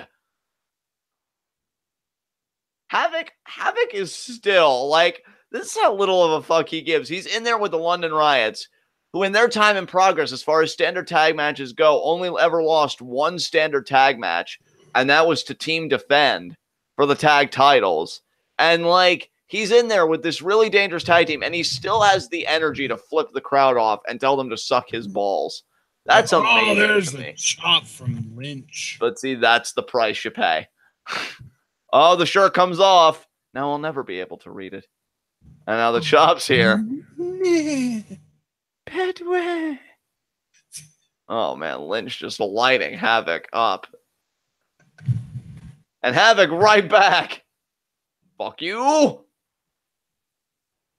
Oh, man. Lynch wincing. Pie face. Oh. We're seeing a lot of that tonight. People are so rude. And now. First of all, rude. Oh, chop. Oh, off comes the shirt. And the crowd the chest whistles, to these baby. chops. Man, I bet Rob Lynch has never wanted more to have Walter's chopping ability than now. I know, right? Blister that chest. Oh my God, go away. Robinson now the underling earning his keep. Oh, yeah, get dropped from 8 feet in the air. What are you gonna do, bitch? Wow, the hate. I'm feeding off of this. Now Havoc pulling himself up. Someone has to. You still salty that he betrayed Robinson, like the closest friend he ever had? Oh, there's another chop there. You mean that he betrayed Ospreay? Or Ospreay, yeah. Robinson can't betray himself. What? I didn't know there was another Robinson that I didn't know about, but... Oh, reg the eye there. There's a forearm, but yeah, I mean, he betrayed Ospreay, closest friend he's ever known. Yeah, piece of shit. Wow. You know, in that way, me and Robinson... Oh, wait, Davis. Davis gets a forearm. What were you going to say there? I said, you know, me and Robinson were kind of kindred spirits. I talk about turning heel on you all the time in the event of an apocalypse, so, you know. I mean, yeah, but there was no apocalypse. Robinson's just a piece of shit. Yeah, oh, what a headbutt by Havoc. Look at Havoc pretty much winning this handicap match. Yeah, he really is. Like, every time Robinson gets in there to do something, he gets his ass handed to him. Every time Havoc goes to get work done, he actually does. Yeah, that's why he's the champ. Yeah, I mean, that's the thing. Like, he won the championship in the dirtiest way, but it's like... he's barely even cheated to retain the title. Like, obviously he has, but it's been very limited, and it still feels like there's like a major credibility to his wins. And it's funny, though, because prior to winning the title, he hadn't won a match. Yeah. His first win and Mark Andrews' first loss in progress were Jimmy winning the title off of Andrews. Crazy how life turns. Oh, what a lariat by Davis. Oh, wow. Davis there with a nice T-bone. Yeah. Oh, dear God. Catches Robinson. Oh, dear T-bone God. to Robinson onto Havoc. God. Very nice. Davis, you monster. Oh, I'm surprised. I thought he was going to rip his shirt off there. Lariat to Jimmy. Oh, he's going for Havoc. Oh, wow, Havoc. Oh, powerbomb there from Davis. Very nice. Powerbomb. Yeah, you should have known. Robinson was right there, bud. Yeah, Robinson, an amazing underling. So loyal and so dutiful on defense. Clubbing blow to the back. Such a quick, just relentless pest, too. Oh, look at this. This is some rush hour shit. Oh, no. Oh, my God. Davis. No, not even Davis. Lynch just German suplex Jimmy while Jimmy was holding Paul Robinson, and it turned into a high-powered, what's the name of that, John, where they flip him backwards like that? The fall-away slam? Fall-away slam. Thank you. Every time I see that move, I want to call it a back body drop, but I know that's not right, which is why I struggle. Hey, the struggle is real, but that's why we carry each other. And now the London Riots. This has been a great match, though. Poor Paul Robinson, man. That said, though, I think the best match of the night ended up being Roderick Strong taking on, God, who was that? Was that Tommy N? That's what it was. Yeah, Tommy N. Yeah, to me, that was the best match of the night. Dude, that was fucking great. Oh, man. Havoc just going corner to corner, throwing forearm smashes to both London Riots. Oh, and there, Paul Robinson went for the enziguri on the back of James Davis's head, ended up catching Jimmy. Oh, because Davis got out of the way. But now Davis placed himself on the top rope, but Jimmy Havoc has dominated this match, and it's blowing my mind. This might be where it ends. Gourd Buster. Oh, and now Davis is going to come off the top rope. This is not good where for the Jimmy. Fuck are you? Paul, you know what? They might recreate from that 8-man tag match. They might recreate the final moments of that. No, Davis isn't coming off the top rope. Oh, yeah, he is. He's thinking moonsault. Robinson might pull Havoc out of the way, just like he did to end that 8-man tag match. No, he didn't need to. Jimmy got out of the way himself. And Jimmy, he seems like he's doing everything himself, because even when Robinson got involved, you saw it was the miscue, and he ended up kicking Havoc in the head. Yep. And now Lynch recovering. The champion is the champion for a reason, man. He's held the title this long because he just finds a way. He just finds a way to win. Slingshot. Oh, Lynch caught him. He was going for a tornado DDT, but Lynch was just like, "No, man, you're in a fireman's carry now." Lariat there. Oh, Havoc thinking Acid Rainmaker misses. Oh, now Lynch Acid Rainmaker of his own. Interesting. Damn, and now Davis recovering. Lynch using the ripcord lariat for himself, taking that move from both Okada and Jimmy Havoc. I mean, you'd think that Robinson would be more of an asset, given that he was in a tag team with Ospreay, the Swords of Essex. But, and now Lynch. Oh, dear God. They want to flatten Jimmy Havoc. And again, I have to wonder, is Flash Morgan Webster watching this, leaning forward in his chair, kind of strumming his trophy, his title shot? And now Lynch saying, "Fuck you" to Havoc. Oh my God, that was like a corkscrew senton. I feel like that was insane.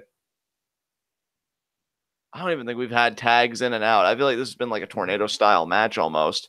But there's Robinson in the corner. Is he gonna tag himself? No, he's not even gonna. I don't think he needs to, really. Yeah, this feels basically like a tornado tag.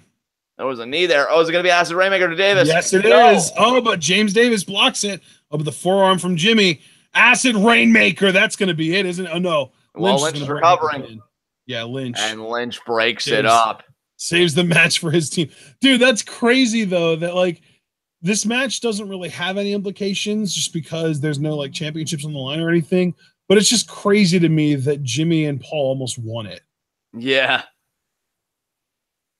I'm actually amazed that Jimmy Havoc has not abandoned Paul Robinson yet. Like, I mean, he hasn't needed to. I feel like he might abandon Paul if the shit hits the fan, but the shit hasn't hit the fan at all. It's not even really come close to it.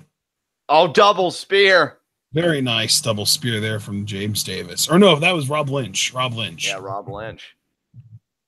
And that might be the start of the shit hitting the fan, partner, but we'll see. We'll see, man.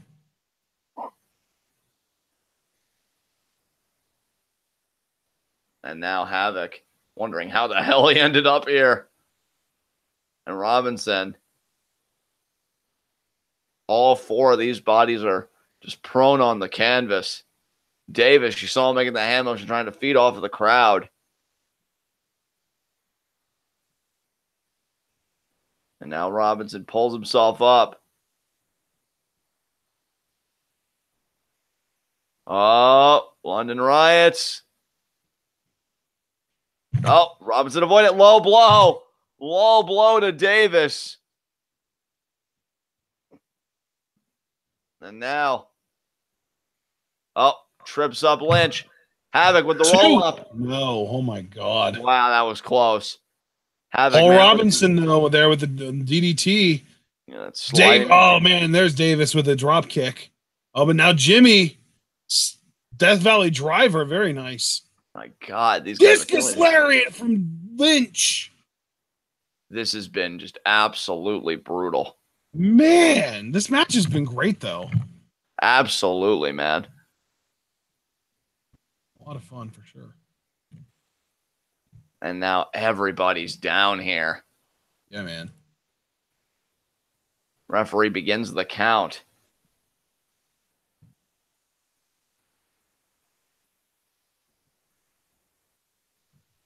Up to 6, 7,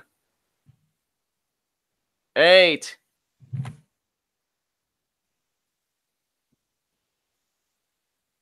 Oh, and now they've picked Robinson. Rubbing the head here. Oh, double prick. low blow. Oh, you little prick. Oh, slabs Davis, slabs Lynch. Well, he really is a prick. And now looking for maybe a double DDT, maybe. I don't know. No. Oh, caught. There it is, the power bomb. Jimmy recovering, but he got there in time to break up the pin. Wow. Just a single blow to the back. Jimmy's thinking acid Rainmaker. Oh, but Lynch catches the hand. Oh, man, the headbutt, the forearm, the German into the turnbuckle. Jesus Christ. God damn. Oh, I think Lynch is going to do a splash here into the corner. No, it might be that spear or whatever that they did. No, I think you're right. And now. Oh, but Jimmy got a foot up. And then the elbow to Davis. No, but he might charge. Now there's the spear. 1, 2, 3. London Riots win. Jimmy Havoc got pinned, and Robinson just looking on mortified. And I have to wonder if anything else is going to happen here.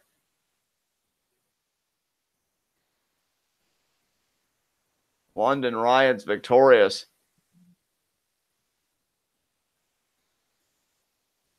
What a victory here for these guys. What a match. What a show, man. This is a 3.5-hour show, the longest chapter of Progress that we've seen so far. And it was exceptional for sure. From what I could see, because I skipped ahead a little bit, I think the London Riots really just celebrate. So okay, so we should close it out here. All right, man, that's fine with me. It was definitely an enjoyable show. I enjoyed the hell out of it, that's for sure. Definitely, man. Yeah, absolutely. This show was freaking great. I enjoyed the first round of the tournament. Absolutely agree with you, though. That Tommy M versus Roderick Strong was match of the night. That was a fucking barn burner. Jesus Christ. Strong is something else. Surprised by some people advancing. I thought Dar would get a bit further, but I think Progress is getting back into Mastiff a little bit. Brown versus Walter was a lot of fun. Made perfect sense to me that Brown would advance. Elated that Haskins advanced. Him and Ospreay in the second round is going to be nuts. That's going to be a great match. And yeah, ZSJ versus Gibson was a lot of fun. I want to thank everybody that came out to support us here with this. Tomorrow is going to be another big day, guys, because we're covering the BOSJ finale. The finals, of course, Hiromu Takahashi winning the B block against Taiji Ishimori, Bone Soldier winning the A block.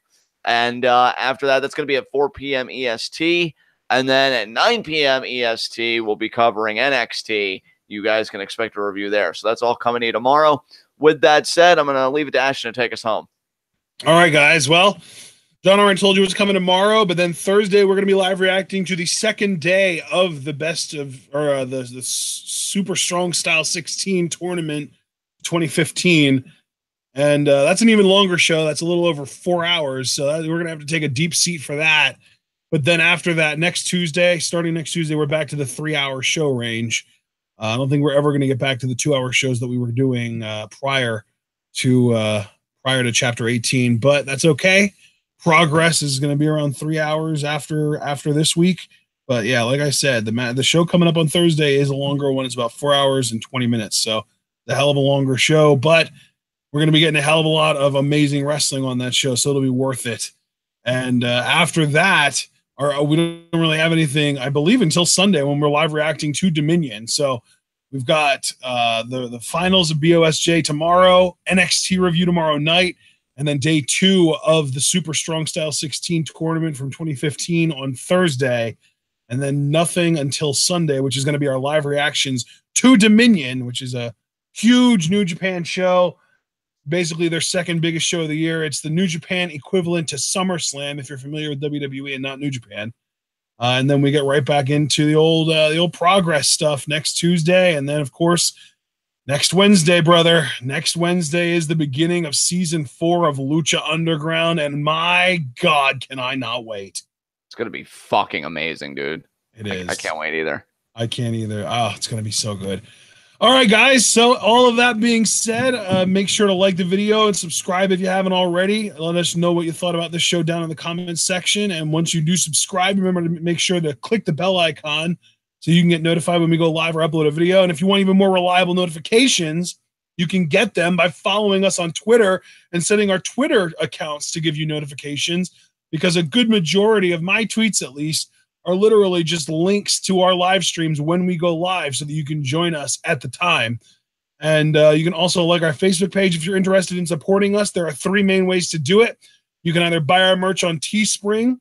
You can donate to our Patreon, which is a pretty great deal because only $3 a month gets you access to the exclusive TwitWow patron Discord channel and accumulates over time, allowing you to request live reactions to wrestling shows of your choosing, and accumulates in a community pod that will allow us to continue live reacting to this great promotion Progress every week of every month. And occasionally, like this week, you might even get a 2-for-1 special. You're paying for 4 shows, you're getting 5 this month. So you're welcome.